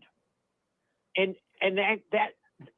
Well, that's not true there, buddy. These experts, people do cocaine a lot of ways. People inject it, people smoke it, people snort it, people eat it, people rub their face in it. You know what I'm saying? They do it off strippers' asses. I mean, there's all kinds of ways. Urinal stalls. these people, I would bet that they're not regular opiate users. What? I think they dabbled. They partied. And they probably did this on the weekends when they got away from their wives. What, Karen Stark? I'm pretty sure that you could shoot up cocaine. You don't just snort it. Okay, somebody got a half a brain on the panel. Half a brain, half a damn brain. Okay, Freemason. There's people been doing cocaine so many different ways since the damn Richard Pryor days. Okay, you name a way, and a drug addict has figured out a fucking way to do cocaine that way. Okay, kids in the rave days would stick the shit in their butt. Okay, make that make sense. Make that make. They would stick the drugs in their butt. They called that shit rolling ass. No lie, can't make it up. And crack is also cocaine, and that's lit up. So how would it appear, Dr. William Maroney? It's going to look like powder sugar, and it's in small plastic square packets that fold over. So while This dude here, they're experts, man. They're experts. I got to write a book. I want to be an expert. Okay. I'm just as dumb as any of the experts, right? Hands down, right now. I'm just as dumb. All I don't got is a book, and I can make I'll get AI these days. I'm smart enough to do that. Get a AI to write me a book. I'll put it for sale on Amazon, and then I can say I'm a professional author expert. Okay. And these people sound dumb as shit. And we are people will put it Go ahead, in please. spoons and put it in their nose. They were putting a spoon and everything in their nose. Here, let me stick this fucking spoon on my nose like the human blockhead, okay? Watch me hammer this spoon of cocaine into my nose. This dude is an idiot. This dude is an idiot. I want him as a guest. We got to get this dude a PJ. Send this dude a fucking message. Get him up here. We got to get this guy up here. We call him the majority of the F comes into our country through our seaports in large storage containers. A freighter says ATF. And that is true because I worked at the port, and there is a lot of drugs and human trafficking that comes in containers too. And when I was working at the port, the security dude told me the worst thing they had found out there since he had been working there is they found 17 people in one of the containers dead. And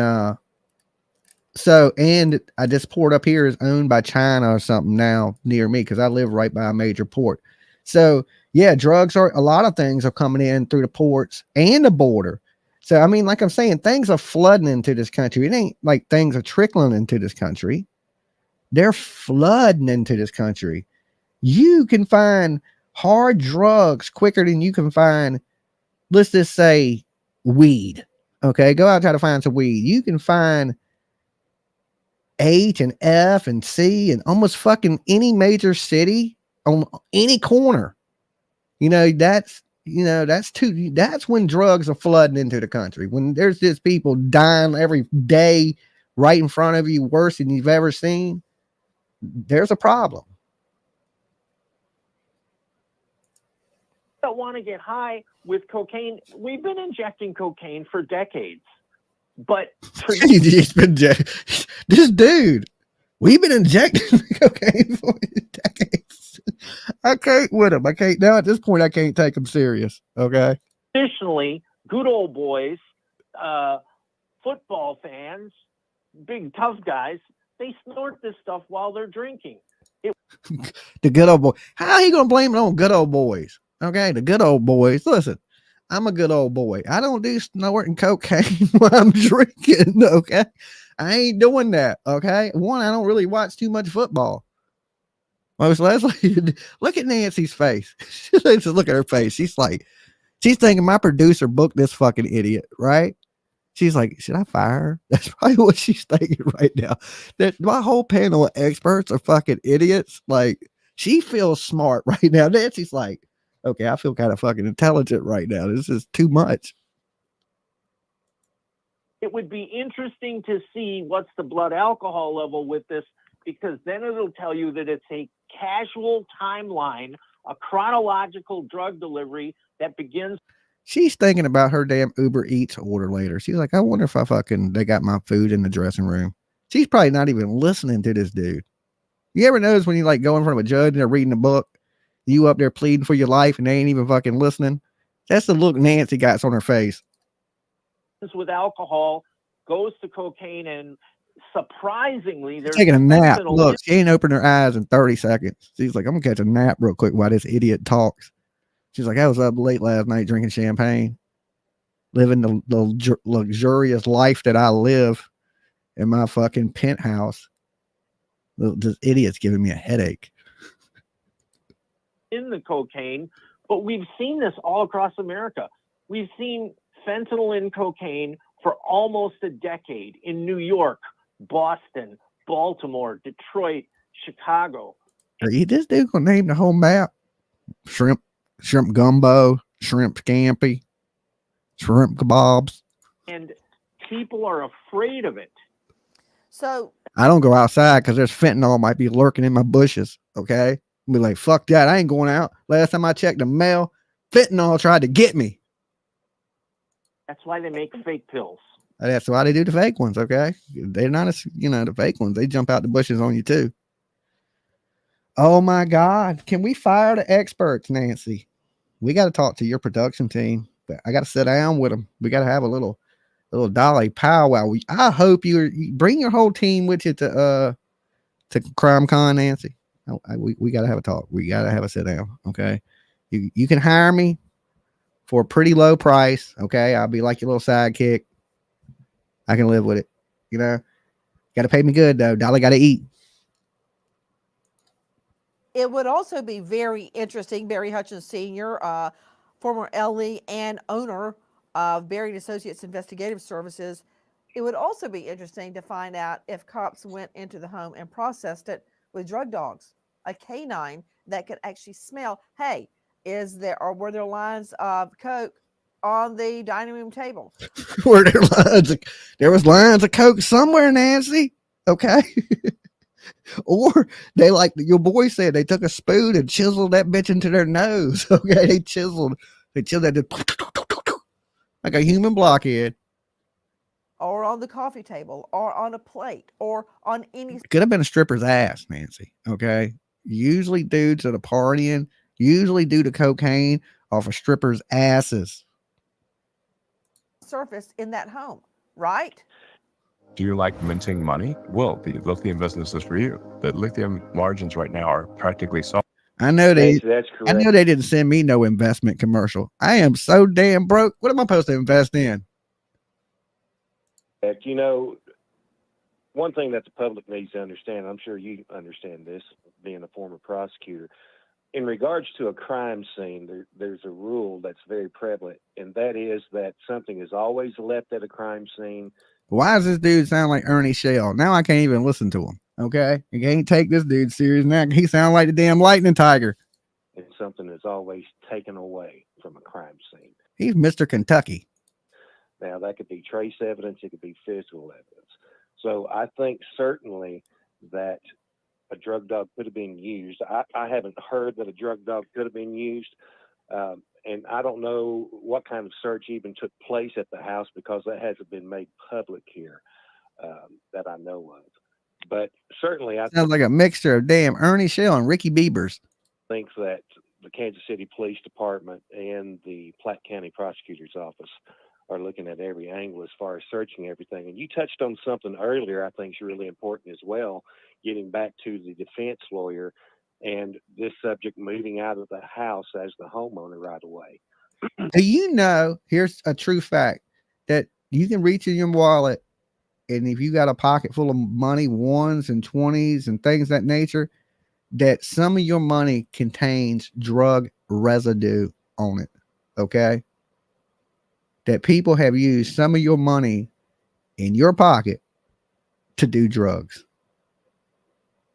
If they swabbed your money, it would come back with some trace of some drug. Not all your money, but some of it. My personal belief is that that's done deliberately so that they can come back later and say that if something is recovered in the house after the fact from like this. Damn lightning tiger would have been better expert. Take forward that they can there after the fact of this guy moving out, and they can, that can be argued to a jury to where they could say, they only need one person to not believe the prosecution's story, as to what happened. And so I think that they're deliberately putting things in place here that, especially the hundos. Yeah, right. Listen, if you got a hundo in your pocket, it has a mixture of drugs and stripper juice on it. Just letting you know, glitter. It has some glitter on it and some cocaine residue. could stumble a jury, later on in anticipation of prosecution of this case. And She moving said, out. damn, he does sound like Ernie Shell. Listen, I'm a voice analysis expert for Quantico. I'll tell you who somebody sounds like quick. So quickly, lock, stock, and barrel gets rid of who knows how much evidence. And of course, Dr. Maroney, when you put dishes in the dishwasher and turn it on, there goes all the evidence off those plates or whatever surface was being used, whatever. Yeah, let's go get a plate. What are they, Tony Montana? You know what I'm saying? They probably didn't do it off a plate. You ever see the cokeheads go get a kitchen plate? Hey, can I borrow your plate? Which one was it? Did they do it off a plate or did they chisel a spoon into their nose? A utensil, a bowl, a plate, a sauce. Who does cocaine out of a bowl? You have to be rich. Or was used to snort coke. Nancy. What? Jump in. Nancy, what? Nancy knows she's done some late night partying. Come on, Nancy. Nancy. She's acting so Madonna-ish, like a virgin. You know what I'm saying? She knows good and well back in her days that she did a little partying at the fucking Disco 57. Whatever one disco it was. I can't remember. I wasn't there. She know good and well. She act like she don't even know what drugs are. Nancy, you got to be playing with me. You got to be playing with us. She's like, what is it? What does it look like? She know damn good and well what it look like. She know what cocaine look like. Isn't it below freezing, well below freezing? No. Why are three guys outside? Does fentanyl do something with... Nancy rich as shit. She knows what cocaine looks like. I'm sure even if Nancy don't do it, some of her rich ass friends do. Thermogenesis in the body, making us want to be cooler? I don't know the answer to that question, but there's a reason they were all outside when they died. Nancy drinks Pepsi, not Coke. She's your age, Dolly. I know. There's no way you live this long in your life and don't know what drugs look like. Okay? I don't do drugs, but I know what they look like. As a matter of fact, Dale Carson, you're exactly correct. What does the temperature have to do with it? Well, it was not freezing. Listen. David Harrington's father is also challenging the idea that the men froze to death. Daily Mail reports They had to defrost. Listen. Okay, let's just talk logical sense. The coroner couldn't even do their autopsy because they were frozen. How could it not be cold enough? Well, it's not cold enough. They were fucking frozen. Okay, let me tell you, it's pretty cold if you are a block of fucking ice. That's cold. It wasn't cold enough to freeze. Shit. Tell that to the coroner that had to wait for them to thaw out. Harrington saying, I don't think it's very likely they froze to death like some people are saying. It just wasn't cold enough.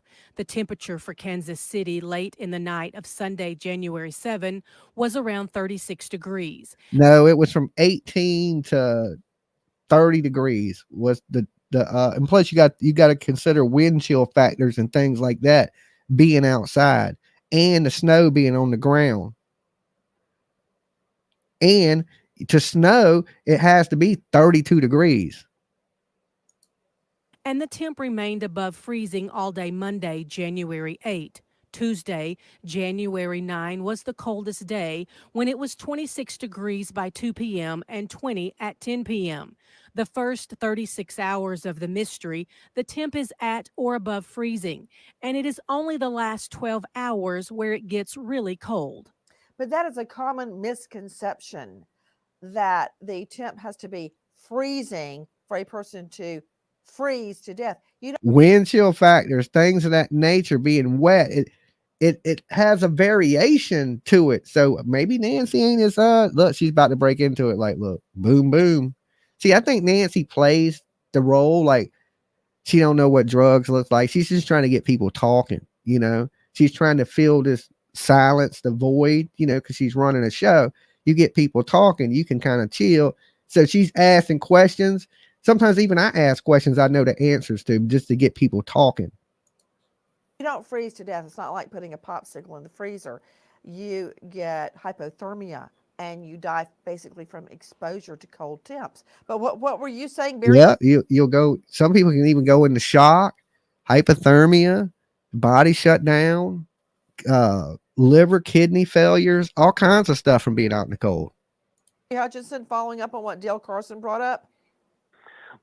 One of the big things I think that's going to be one of the key turning points of the investigation is going to be the toxicology report, and with everything included in it. A question that I would have is, why were these guys outside in the very early morning hours when this happened? And to me, one thing stands out. They would be outside because they were out there smoking either cigarettes or marijuana. Because not the marijuana, right? Maybe that's true. Maybe the marijuana is what had the F in it. Anybody ever think of that? And they're blaming it on the C, but it could have been the M. This was a rented home, and probably on the lease it says that they're not allowed to smoke in the house. So that would explain why they were outside at that point. Now, whether the drugs were ingested through marijuana or the cocaine or both is yet to be seen. But I think that's going to play a key part in the discovery process of all the evidence involved that's going to help narrow down and shake through the funnel, if you will. But see, they're not even investigating it as a crime. It's not a crime. The police have said it's not a crime. They're investigating this as just a death. The key elements of the case, coupled back with what you spoke of earlier this week, Nancy, with the phone records of every single person that were involved in being there that night. I think that's going to be a key element. And, addressing the aspect of somebody being drugged, What I think the police need to be doing is pressing Jordan, because he's the survivor, of who had the drugs and where did the drugs come from. That is the question we need to be asking right now. Who had the drugs and where did they come from? That is the two major questions. Really, the only thing is important right at this point. The person that sold them the drugs in most states can be charged with murder. Okay, you sell people drugs in this state and they kill you and they know who sold you the drugs, they'll charge you with murder in Virginia. Now, I don't know if that's the case in Kansas City, but I'm pretty sure it's probably like that in a lot of places, especially with this drug crisis that is going on in our country.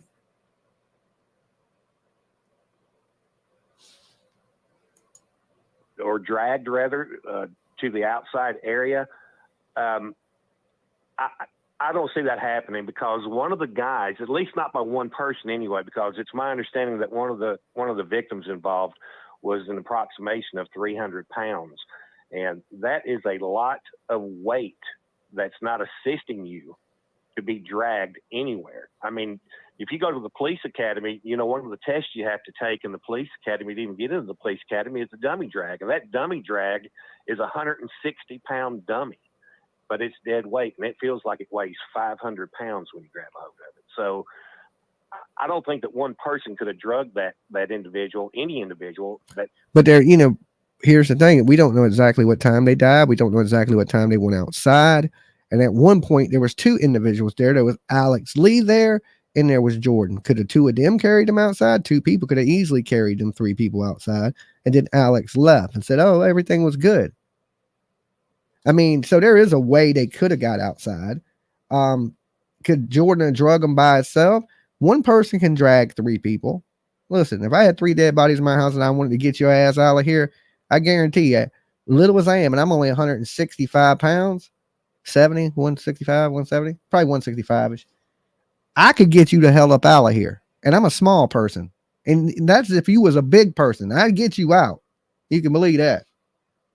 If I had to drag you inch by inch. That was a victim that night outside without the help of somebody else.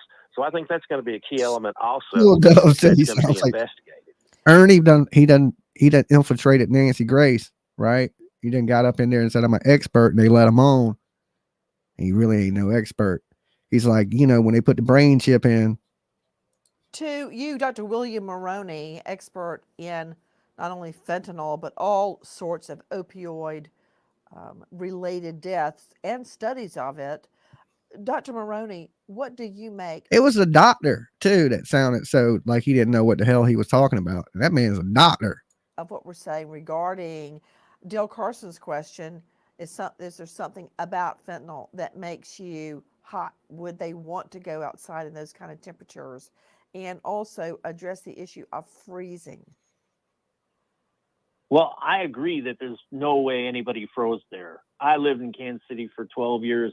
It gets cold a little bit, but it's warmer during the day and it's not as cold as. Okay, but the thing is this. You wouldn't freeze to death, Doc. Okay? You wouldn't freeze to death. If you was up and moving around, you wouldn't freeze to death. Your body temperature would keep itself warm enough to keep you alive in those temperatures. If he was just moving around, doing things. But if you're not moving, not sitting still, and your heart rate is slowed because you're on narcotics and you're laying there unconscious, you're going to freeze in less than an hour. Okay? We heard the most famous pathologist in the world describe how it would happen. He says the drugs contributed to their deaths. They went unconscious and they were dead within an hour. Painless. So, yeah, if they were up and moving around, they would have been good. They'd have been good. They wouldn't have died in those temperatures. But laying still with your heart rate slow, your blood barely pumping, these people froze to death. The good thing is the drugs had them unconscious and they didn't know they went through cardiac arrest and died. They just went peacefully to heaven. But it's definitely from freezing. And then you look at the autopsy, they said they had to wait for the men to thaw them out. They had to thaw the people out before they could even do the autopsy. So to hear people say they wasn't frozen, yeah, not only they died from the cold, but they were frozen damn solid. Chicago, that's off the table. But everybody that gets real close to a fentanyl overdose, and I see non-fatal overdoses. They come in, they talk to me, they enter into treatment in my clinic, so they're non-fatal overdoses. And then I see the fatal overdoses when we go to autopsy and we work with the pathologist and the police try to reconstruct it. Everybody that's around a fatal overdose tries to get them cold air. And if you feel yourself falling out, you look for cold, fresh air. So they could have been in the house, and it sounds good that they would have went out to smoke, but if they would have felt the fentanyl kicking in, they would have said, you know, I need some fresh air. Kind of like when you're in that bar all night long and it's smoky and it's hot and you had a little too much to drink, you step out. He looked like he'd been in the bar. He might, you know, the thing is this, when you do these drugs, you do heat up. Okay. They may have wanted to step outside to cool off or to get some fresh air. That's logical, you know, and they met their demise out there. But they most likely probably did the drugs, walked outside to smoke a cigarette. The two walked out the yard, were talking. David Herons had sat down, and that was it. You know, they nodded off because of the drugs. And once they were unconscious, the elements took over. That cold air, it straightens you up right away when you're drinking alcohol. It does not straighten you up with fentanyl, but you seek something cold. And if you think you're going to fall out, you sit down, you look for a chair, you lean up against a car. And sometimes on death scenes and crime scenes, the people around the person that's overdosing throw them in a cold shower. So that's what people seek. That is the other reason why they would have been outside. Now, that is true. You do see people in their OD and people try to wake them up, hit them with cold water, things shock their system. But I mean, there's a lot of reasons they could have been outside. They could have just been outside because they wanted to go outside. They could have did the drugs outside. They felt they were going to fall out. They started feeling sleepy. They couldn't think. They were drooling. It was difficult to breathe. So you step outside to get something to straighten up before you fall out. I mean, And Dr. Maroney, you and I have 40 talked degrees, about that's this about right. 100 times Yeah. before, but it's elementary. It was even in the Buy Wizard Dolly of Oz. soup. Remember when Dorothy fell asleep, right? In the poppy field? Snow. She made herself comfortable. Snow had to wake her up. The cold Yes. woke Same. her up. That's Exactly Good right. morning. They Just got seek- here. They seek the cold. To straighten. Right there, Susan B says, good morning. Just got here. I think the fentanyl made them sleepy and crash. I mean, I think so too. You know, like you're saying that these levels, I think there's a little bit of misinformation out there, you know, and we're hearing it from doctors and pathologists. They're not saying the exact same things. Like this dude is some expert that works in a rehab, and he says, you know, it is a kill you. And then we listen to the pathologist. He's like, shit, man, your levels could be up to 300, you know, depending on how often they do these, if they have a tolerance for it. Now, if they were new to it, yeah, it could have killed you. But he said there's no way. This is from the pathologist, Dr. Bodden. He said there's no way that 3 people died simultaneously from a fentanyl overdose. Their bodies would have did it different. The levels would have been different in them. And they wouldn't have died like that. That they definitely died from the elements. That the drugs just knocked them out, put them to sleep. Just like it didn't kill Jordan. Okay. You know why it didn't kill Jordan? Because he was inside in the heat. It killed these 3 people because they were outside. I mean, that's coming from the most famous pathologist in the country. Up. So was the culprit, is the guilty culprit in the death of 3 Kansas City Chiefs fans, all 3 best friends, all too common? A fentanyl OD. Did you hear Dr. William Maroney? Trust me, if he says it about fentanyl or opioids, it's right. That 3. It's not a true OD though. It's not a true OD. They did not die from the drugs. They froze to death before the drugs had a chance to kill them. They may have died from the drugs, but look, if we look at it like this, Jordan didn't. He did the drugs with him. Dolly, I just explained how it could happen. Grains like salt, grains of salt are enough to kill a grown man. Is that the culprit, the all too common culprit, the killer in America and in this case? But we've got another problem. I already sell soap. Don't have me selling soup. Right there, they messed up soap, but soup. Dolly soup coming to a grocery store near you. Okay. It'll be right next to Campbell's. It'll be called Dolly Soup for Idiots. Take a listen to Nicole Parton, Crime Online, cut 3-2. You're sending out rewards and payouts, Oh, Lord, but it's man. a struggle to do it right. Multiple vendors, multiple... Caleb McGinney says his cousin Clayton McGinney was his best friend. Caleb claims Jordan Willis has been known since high school as the chemist who would make drugs for Now, this is the dude saying it. He looks like he was on drugs. specific needs of the individual. McGinney also says that Ricky Johnson, Clayton McGinney, and David Harrington were all best friends. They all knew Jordan Willis from high school, but from a close-knit, quote, friendship standpoint, Jordan Willis was kind of off to the side. Does anybody remember the incredibly popular weekly program, All in the Family? The star was Archie Bunker. Nancy showing her age now. She went back to Archie Bunker. Good Lord. In real life, Carol O'Connor.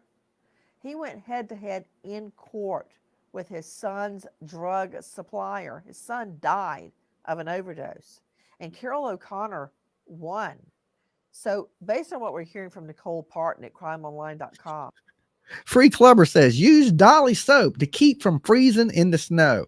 Okay, look, Dolly soap does a lot of things, but I mean, if you wrapped yourself in it, your complete body in Dolly soap, you probably wouldn't freeze to death. It would probably insulate you, but you would need more than one bar. You would need to cover your whole body thickly with it, maybe.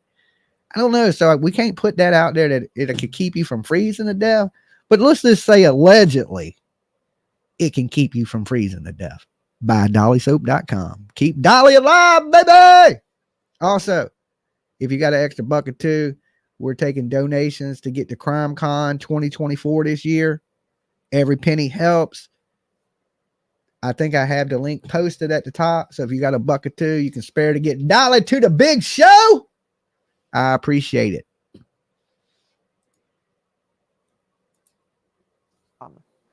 Is there culpability on behalf of the friend slash co-owner? Did he personally mix the drugs for his friends? Did he know or not know fentanyl was involved? The fact that all three of them outside had fentanyl in their system is no coincidence. What about the friend slash homeowner? Did he have fentanyl or cocaine in his system? Was he even tested? Those are answers we don't know. But to high-profile lawyer joining us out of Jacksonville, Dale Carson, would he be responsible if he personally mixed the drugs? There's no question. If they find the chemical similarity between the drugs that are laying around in. Here's the thing, though. If they thought he mixed the drugs, he would already be in jail. Okay. Buy Dolly soap. Carry Narcan. Yeah, I mean, if you own drugs, I would suggest, family members, if you got a family member that you may think is on drugs like that. And I know in some states you can actually go out and purchase it. I don't think you can here in Virginia. You may be able to, but keep that type of stuff on hand. And your loved one falls out from something like this, you may be able to save them. In that house somewhere, and the drugs that are on the clothing or the face of these individuals who died. Darmani soap? Yeah, I believe we have some, Chad. I'm pretty sure. If it says it's out of stock, we'll put it back on stock in a little bit. I got to get out and make some stuff. PJ's been getting on to me like, yo, you need to get some stuff made. I've been kind of slacking, so I'm going to get to it. So if it says it ain't up there, we're going to add everything back to the site tonight by dollysoap.com. Okay. He's definitely chargeable. And as I said, in Florida, it's now a death penalty charge. So if they find a supplier anywhere, that individual is likely to be charged with manslaughter in other states. Okay, PJ. Possibly second-degree murder. I'm going to be working on some stuff later. So maybe I'll get that done today. So I'll get some of that made. They need to test their hair follicles. That would be a good way. Here's the thing with Jordan and Rehab. We won't be able to know what drugs were in Jordan's system because he ain't been tested. But I'm assuming whatever drugs were in Ricky and Clayton and David's system is going to be the same drugs that are in Jordan's system. Many thank you. family members of the three victims Turtle Rock are hearing none of Turtles it. Rock. Listen. Harrington's girlfriend of 17 years flat out says David was murdered. Those three guys were murdered. The Kansas City police said from the very beginning the deaths are not being investigated as a homicide. But Not at all. Says her boyfriend of 17 years did not use drugs and that he was murdered. Since early in the investigation, police have said the case is not being investigated as foul play. But he may not have did drugs. Here's the thing. This might have been the first time this man did drugs. He was trying to be cool, peer pressure. Look, peer pressure is a real thing. Kelly, thank you so much, Kelly. Peer pressure is a real thing, and maybe he was around his friends and he made that bad decision. Or you got to remember, he was intoxicated. And then when you're intoxicated, you make bad decisions. I don't know anybody that made a bunch of great decisions drunk. Okay. I mean, you might get lucky and wake up one day with a dime piece, but most time that ain't how it plays out. I don't think most people make their best decisions under the influence. Some of the loved ones of the deceased believe Willis played a role in their deaths. John Harrington, father of David Harrington, whose body was found on the open porch, said that he and David's mother both are convinced that Jordan Willis played a part in the deaths. With conflicting reports about what really happened that night. To you, Dr. Williams. It is a lot of conflicting reports because of, and you know who put them conflicting reports out? It's not Jordan's fault. It's the lawyer's fault. The lawyer is the one that put out all the statements that were conflicting. At one point, he even blamed Jordan, said Jordan didn't tell him. Right now, that is a sleazeball lawyer. I'm drunk. I always make bad decisions for sure. See, at least you're honest. At least you know, you make bad decisions, but at least you're an honest person.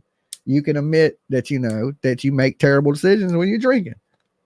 Like, I even know that, like, I don't drink much, but I know when I'm drinking, I don't make the best decisions. William Maroney, can you assume that if there was a report indicating 3 times the level of a deadly dose of fentanyl, which really wouldn't be that much, according to you, it would be like 9 grams of salt, would that be considered? She did her math, man. She knows her math. She's like 3 people, 3 grams. 100%. That's 9, right? All day long, Nancy. You nailed it. You nailed it. See, she's been playing stupid. She knows math and everything. Okay. I knew you was fucking with us, Nancy. I knew it the whole time. See how smart that woman is.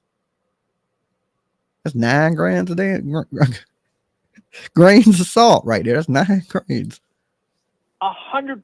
When we look at toxicology, we look at the references, and unless we have any other history to contradict that, like coronary artery disease or asthma, fentanyl's at the top of the list.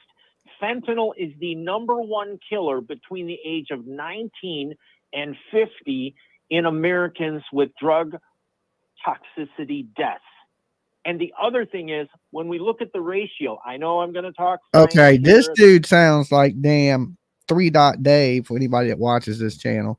Dude has 48 hours to clean up. The 5th guy said the dogs were there. Jordan's dad called at 12:30 p.m. on Monday. He could have come to help him clean up. Elizabeth, thank you so much for your super sticker. And you're absolutely right. Like, he had plenty of time. And I've been saying from the beginning, who cleaned up the paraphernalia, right? To me, that's the smoking gun. If they were doing drugs and died, well, there'd still be drugs there. There'd still be baggies. There would be the straws. There'd be the mirror that they chopped their lines on. There'd be all these things. But you know what ain't there? None of that. And why is it in there? Okay? Because somebody cleaned it up. So somebody did know. I truly believe that Jordan should be charged with not reporting the deaths of his friends. I don't know if he killed his friends. Most likely not. Why would he? Don't really have a motive to kill his friends, right? And I look for motive. You know, that's an important thing when you're saying somebody killed somebody. Well, what's the fucking motive to kill him? Because people don't just kill you usually for nothing. So there had to be a problem. These dudes look like there's friends, really no motive. So what I think it is they don't want to tell on Alex. Alex is the one that probably, allegedly, just for entertainment purposes, is probably the one that supplied this, because shortly after he left, they died. And he has a history of narcotics in his past. Somebody's responsible for giving these dudes these drugs. Where'd they get them from? The chemist, like they like to call him, didn't make it. And that dude was defending Alex Lee so much like he was his best friend, you know? So I think Alex, entertainment purposes, allegedly, could possibly be the plug. It's a little bit of Susan medicine. B, thank Forgive you. me. When you look at the ratio of fentanyl versus norfentanyl, the first metabolite, if the fentanyl is out there in a 10-to-1 ratio, then you know, there's a drug out there that's even more deadly than this fentanyl. It's carfentanil. It's 1,000 times stronger than fentanyl. Imagine that. 1 gram would kill a fucking 3 people. One would easily kill 3 people of carfentanil. Fentanyl ain't even the strongest version. These guys got the drug and died within minutes. But why not the ratio, homeowner? Why not the friend? Well, drug. Dolly, what do you think about Toby Keith dying? Prayers for his family. I'm sure that man, he lived a great life. He got to see a lot of things that experience a lot of people, things that a lot of people haven't. So, you know, your time on this planet sometimes can be short, sometimes long. Make the best of it. And rest in peace, Toby Keith, man. I guess heaven got a country singer. It was time they wanted a little country. Tupac was getting old, and Biggie, you can only listen to P. Diddy and shit for so long before you got to get something out popping off. You know what I'm saying? So when it's your time to be called up to the major leagues, it's your time, you know?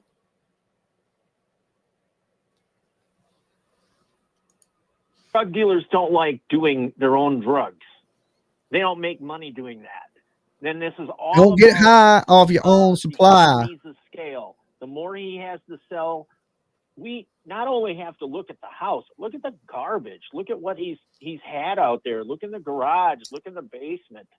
And other people will come out and talk about this person either selling cocaine and they've had fentanyl, but they didn't die, or he's pressing fraudulent tablets that are to look like OxyContin, but they're okay. So he's still, this dude's up here. He's kind of accusing Jordan of maybe he's pressing pills.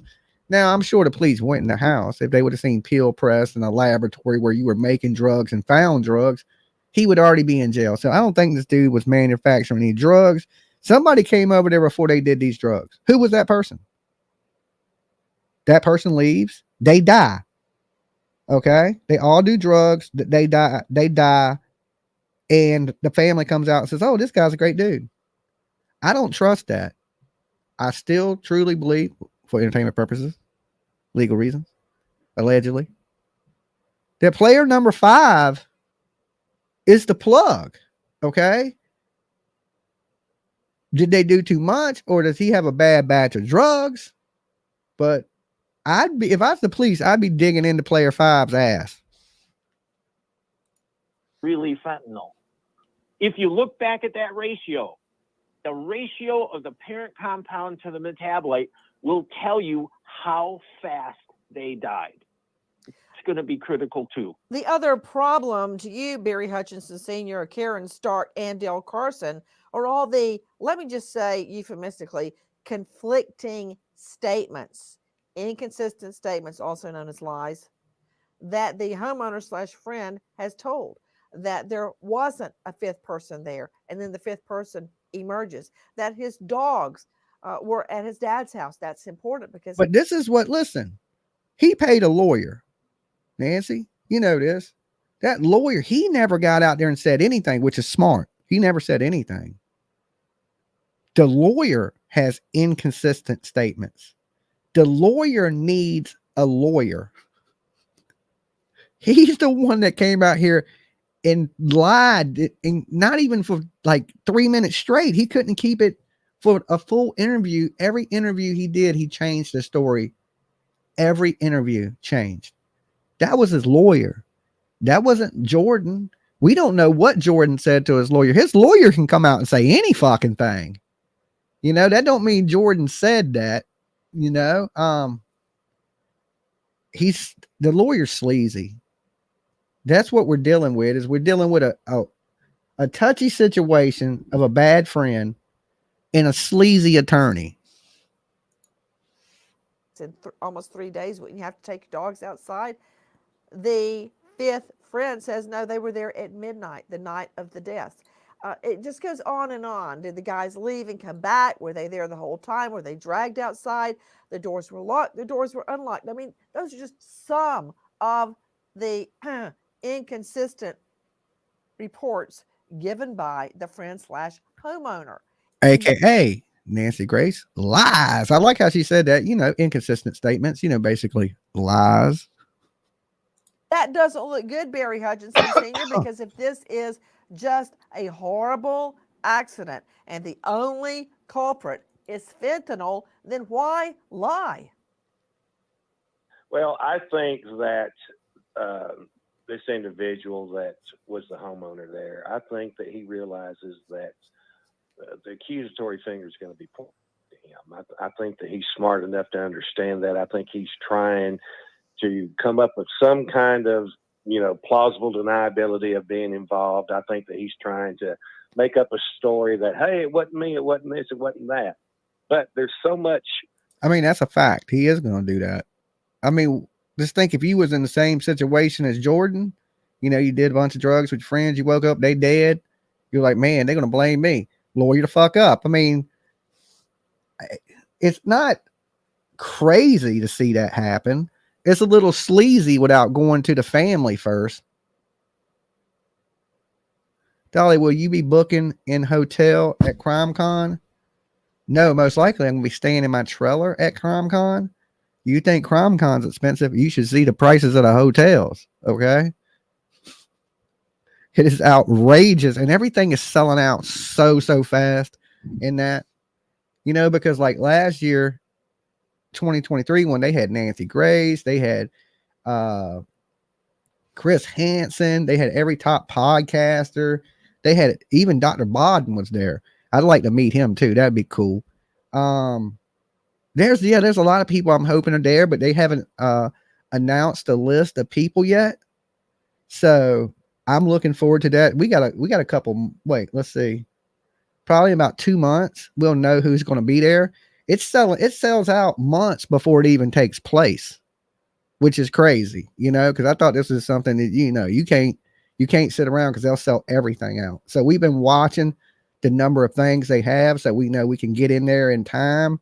And thank you guys so much to people who have been donating. I'm going to go over the list of the people that have donated in just a few minutes. We're going to add your name to our merchandise, to a banner that's going to be there with us, to the back of the t-shirts, the Dolly Vision CrimeCon 2024 t-shirts. So thank you for everybody that's been helping out. Big virtual hugs to you. We're trying to start this year with something big, and it don't get much bigger than CrimeCon. Okay. I just called it damn CrimeCon again. CrimeCon. PJ got me doing that. I was locked in on CrimeCon. I kept saying it right a million times. And some way she said it one night, and now every time I go to say it, I want to say CrimeCon. And I hope there's no drama there. You know what I'm saying? We don't want that. We're going to CrimeCon, not CrimeCon. I got to stop saying that. It's got to get that out of my head. I stay away from all the drama these days. So anyway. There's so many statements and so many things that are really starting to point. Tell her, Ernie. Right. That's right. It's becoming insurmountable. And, Well, the truth. Let's remember. Nancy. Hold on. I was just going to go to you, Dale and Karen Stark. Dale Carson, that's what I love about trying multiple defendants at the same time. They all start doing this at trial, pointing at each other. You got that fifth friend who many have speculated. Player number 5, Nancy. You got to get with the lingo. Okay, you got to get with the times, Aunt Nancy. That's player number 5. Oh, he's the dope dealer. We don't know that. We don't. Okay, but we do know he showed up and he left and everybody's dead. Okay, what does that tell you, Nancy? You don't even know what drugs look like. Okay, the man has a history of narcotics. He shows up, everybody's dead. We're just playing the odds. If we were a betting person, I would say the odds in the favor. This dude has some shit to do with it. Where were his parents, Nancy? I don't know where that came from, but it's out there. Thank you, Anna. Got him, and then you have the friend / homeowner. One of them knows what happened, and pretty soon I predict they're going to start blaming each other. Well, of course, but it's in a rural area, which Help Dolly. I want to meet Nancy. manufacturers of narcotics like to be in rural areas. So if it was manufactured in the house, they're going to find the residue and perhaps Wait, even are you laboratory. calling Kansas City, Missouri a rural area? I'm calling where that house is a rural Is that true, area. Grace Smith? I wouldn't call it a rural area. It is probably 25 minutes from downtown, but it's still very populated. It's the area is very nice. truthfully. There's a huge shopping center just near it. So it's more suburban? It is out on the outskirts of town, but it's not, I wouldn't call it rural. Okay. Nancy, that area is what's commonly known to people in the Kansas City area as the Northland. And it's an area that's heavily populated with large neighborhoods. The street that is directly to the backyard of this residence where this occurred is a 4-lane highway called Berry Road. It's a very, very populated area, a lot of heavy traffic area right there. So it's not a rural setting per se, but I do understand what he's trying to get to. I mean, is it a bustling community in the country? I've never been there. I don't know. I was thinking about going, be honest. I was like, man, I might pop up, check out the house and shit like that. Do a little true crime tourism. And I was checking plane tickets and they were so expensive there. I was like, man, you can go to Vegas, to LA, way cheaper than you can go to Kansas City. Like, I don't know, the airline tickets were crazy expensive. And I was like, I ain't showing up there. Too is that, in the rural areas, a lot of that goes on because it's easily thank you, obsessed mind. Per se. I love you guys too. I agree with you, Barry Hutchinson. Every time we hear about a mobile home blowing up or a house in a rural area just blowing up, we're like, well, they're cooking up some meth. So, Dale Carson, you got that rural part all wrong, but you want to just step back and punt? When things go south. All right, well, she done called her own guest out. She's like, look, you done jacked it up, Okay, there was old Aunt Nancy laying down the law. Let me turn my camera back on now. So, experts, the experts. I don't know where you get these experts, right? And one of them, the dudes, was a doctor. He sounded like, I don't know. I wouldn't like,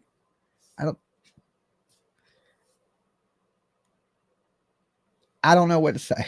I don't know what to say. I don't think, though, really, honestly, that they can charge him in anything. It's a good conversation topic, but the blatant truth is this, is people don't give a shit when you're on drugs. If you died any other way, people care. The police would look into it. They would investigate it. But when you die from drugs, the police don't give a shit. Nobody gives a shit. I mean, some people do. I care. I don't want to see anybody die. But they don't. In the world we live in, people drop dead from drugs every day. Just people walk up, another drug addict dead. It's horrible, but that is the world we live in. Police see people dead on drugs. You think they care about who sold you them drugs? You just a dead person. You shouldn't have done it. You made a terrible decision. Every now and then they may arrest a drug dealer or some shit like that. But it's very rare that you die from drugs and they go track down the drug dealer that sold it to you. Tracy, thank you so much. And thank all you guys for the likes and coming by and looking at my face today and hanging out with me and watching Aunt Nancy. Okay. And her panel full of experts that I don't know what they experts in, but they ain't experts. Okay. We could have had some, we got to work on getting her some better experts. Dolly, 100, correct. Dying from drugs don't matter in our country. That is right. So people look so down on drug addicts that it's sad too. Look, drug addicts, they're people. They're just people that are sick with a problem. They have a super bad addiction. And if they wasn't on drugs, they wouldn't be those people. Drugs are terrible. People that do drugs, they do them for a lot of reasons. They get hooked on them for a lot of different reasons. We live in a world where the pharmaceutical companies create drug addicts. Okay? People get hurt. They put you on these real powerful drugs. Then they don't wean you off of it right. Next thing you know, people are going from, you can't get the medicine from doctors anymore, to going out on the street and purchasing drugs off the street. Pharmaceutical companies have created more drug addicts in our country than I believe anything. They give you a pill for every single thing on the planet. And that right there, a lot of times leads to addiction. Then once that you have that addiction, it's hard to get rid of it. And that's anything. Just think about, I quit smoking. You know how hard that was That shit was terribly hard. So hard. Still can't believe it. Right? Like, I was looking at packs of cigarettes were talking to me. You know, you want to smoke one. Who cares? You know, and shit, like addiction is real. Like it can be little things. Some people are addicted to coffee. Some people are addicted to sweet tea. You know, some people have addictive personalities. They do a drug one time, they hooked on it. That's it. I've heard people say they were hooked on H before they even did it. I'm like, wow, how the hell is that possible? But well, they knew going in. Once I do this, I'm in it 100%. That's crazy. So we need to help people that we can help. The problem is there's so many people that we don't have that many rehabs and don't have that much sort because the country's being flooded with it. It's not a small problem. It's a huge problem. And you can only deal with it on small, and that really ain't enough. Really ain't enough. Thule says, I love my coffee. You see what I'm saying? But there's, you know, smoking, coffee, anything that's addictive. It's hard to kick. It's a really big mental thing, you know, and some people have powerful minds and they can stop like that and do whatever. But a lot of people don't. There's a lot of weak-minded people out here. There's a lot of people that use drugs to fight demons, okay? That their life is so bad that they would unalive themselves if they wasn't doing this. That's how they're using it as a coping mechanism. That's sad to see too. You know what I'm saying? I had a friend like that. I never knew her to do drugs at all. She had a baby. That baby died of SIDS or like sudden infant crib syndrome or something. Just died in the crib. And she lost her shit. Started doing drugs. Lost her family. Her husband left her. Took the other kids. And she did all this because she couldn't cope with the loss of her child. She got strung out. Went to prison. Got out of prison. And died. Young. Really close. Like my little sister. Okay. So it was terrible to watch stuff like that happen.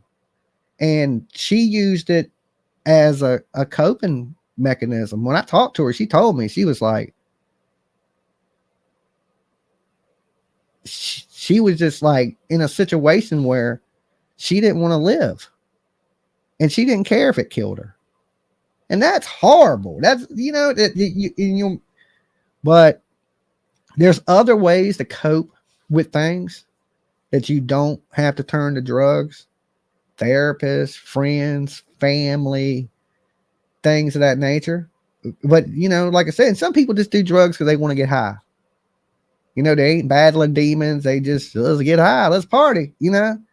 So there's so many different reasons why people are strung out. To just judge people in their situation when you don't know. Like a lot of people were looked at, like my little sister, she's like, she wasn't blood, but she was like my little sister to me. They'd have been like, fuck her, she's just a junkie. No, she was a person that was battling demons. And she lost.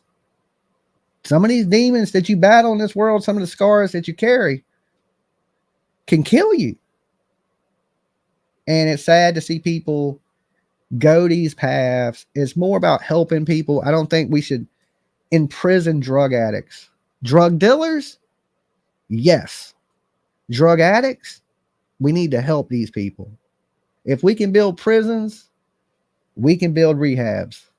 If you're going to allow this drugs to flood through this country, then you need to be building programs to combat these drugs. Seems pretty simple.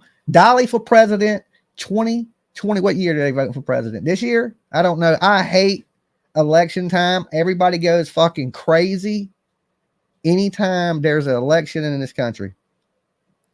This is one of the reasons I don't really get into politics. I believe that don't matter if you're on the right or the left, it's two horns of the same goat. It's the rich and powerful against the broke. Okay? And guys, if you ain't got millions of dollars in your pocket, you're fucking broke to these people. You're nothing. You're just a fucking peasant in this world we live in. And I'm a peasant. Okay. This world is controlled by corporations, companies, and rich people. Facts. Okay. So when I see people get out here and act fucking crazy, I'm like, y'all are so dumb. Can you not figure out you're being fucking played? You're being played. Divide and conquer. Art of war. This is how our country is controlled, with that technique. And I'm an idiot. I'm Nancy Grace. You know what I'm saying? And I can see this shit. I don't see how people are so fooled by what is going on in this world. Everybody's screaming change, change, change, change. What changes? Nothing. Everything goes up. More money's taken from you. You got to work harder to survive. No matter who you vote for, no matter what you do. Because that's how the rich get richer. Facts. You know what I'm saying? Facts.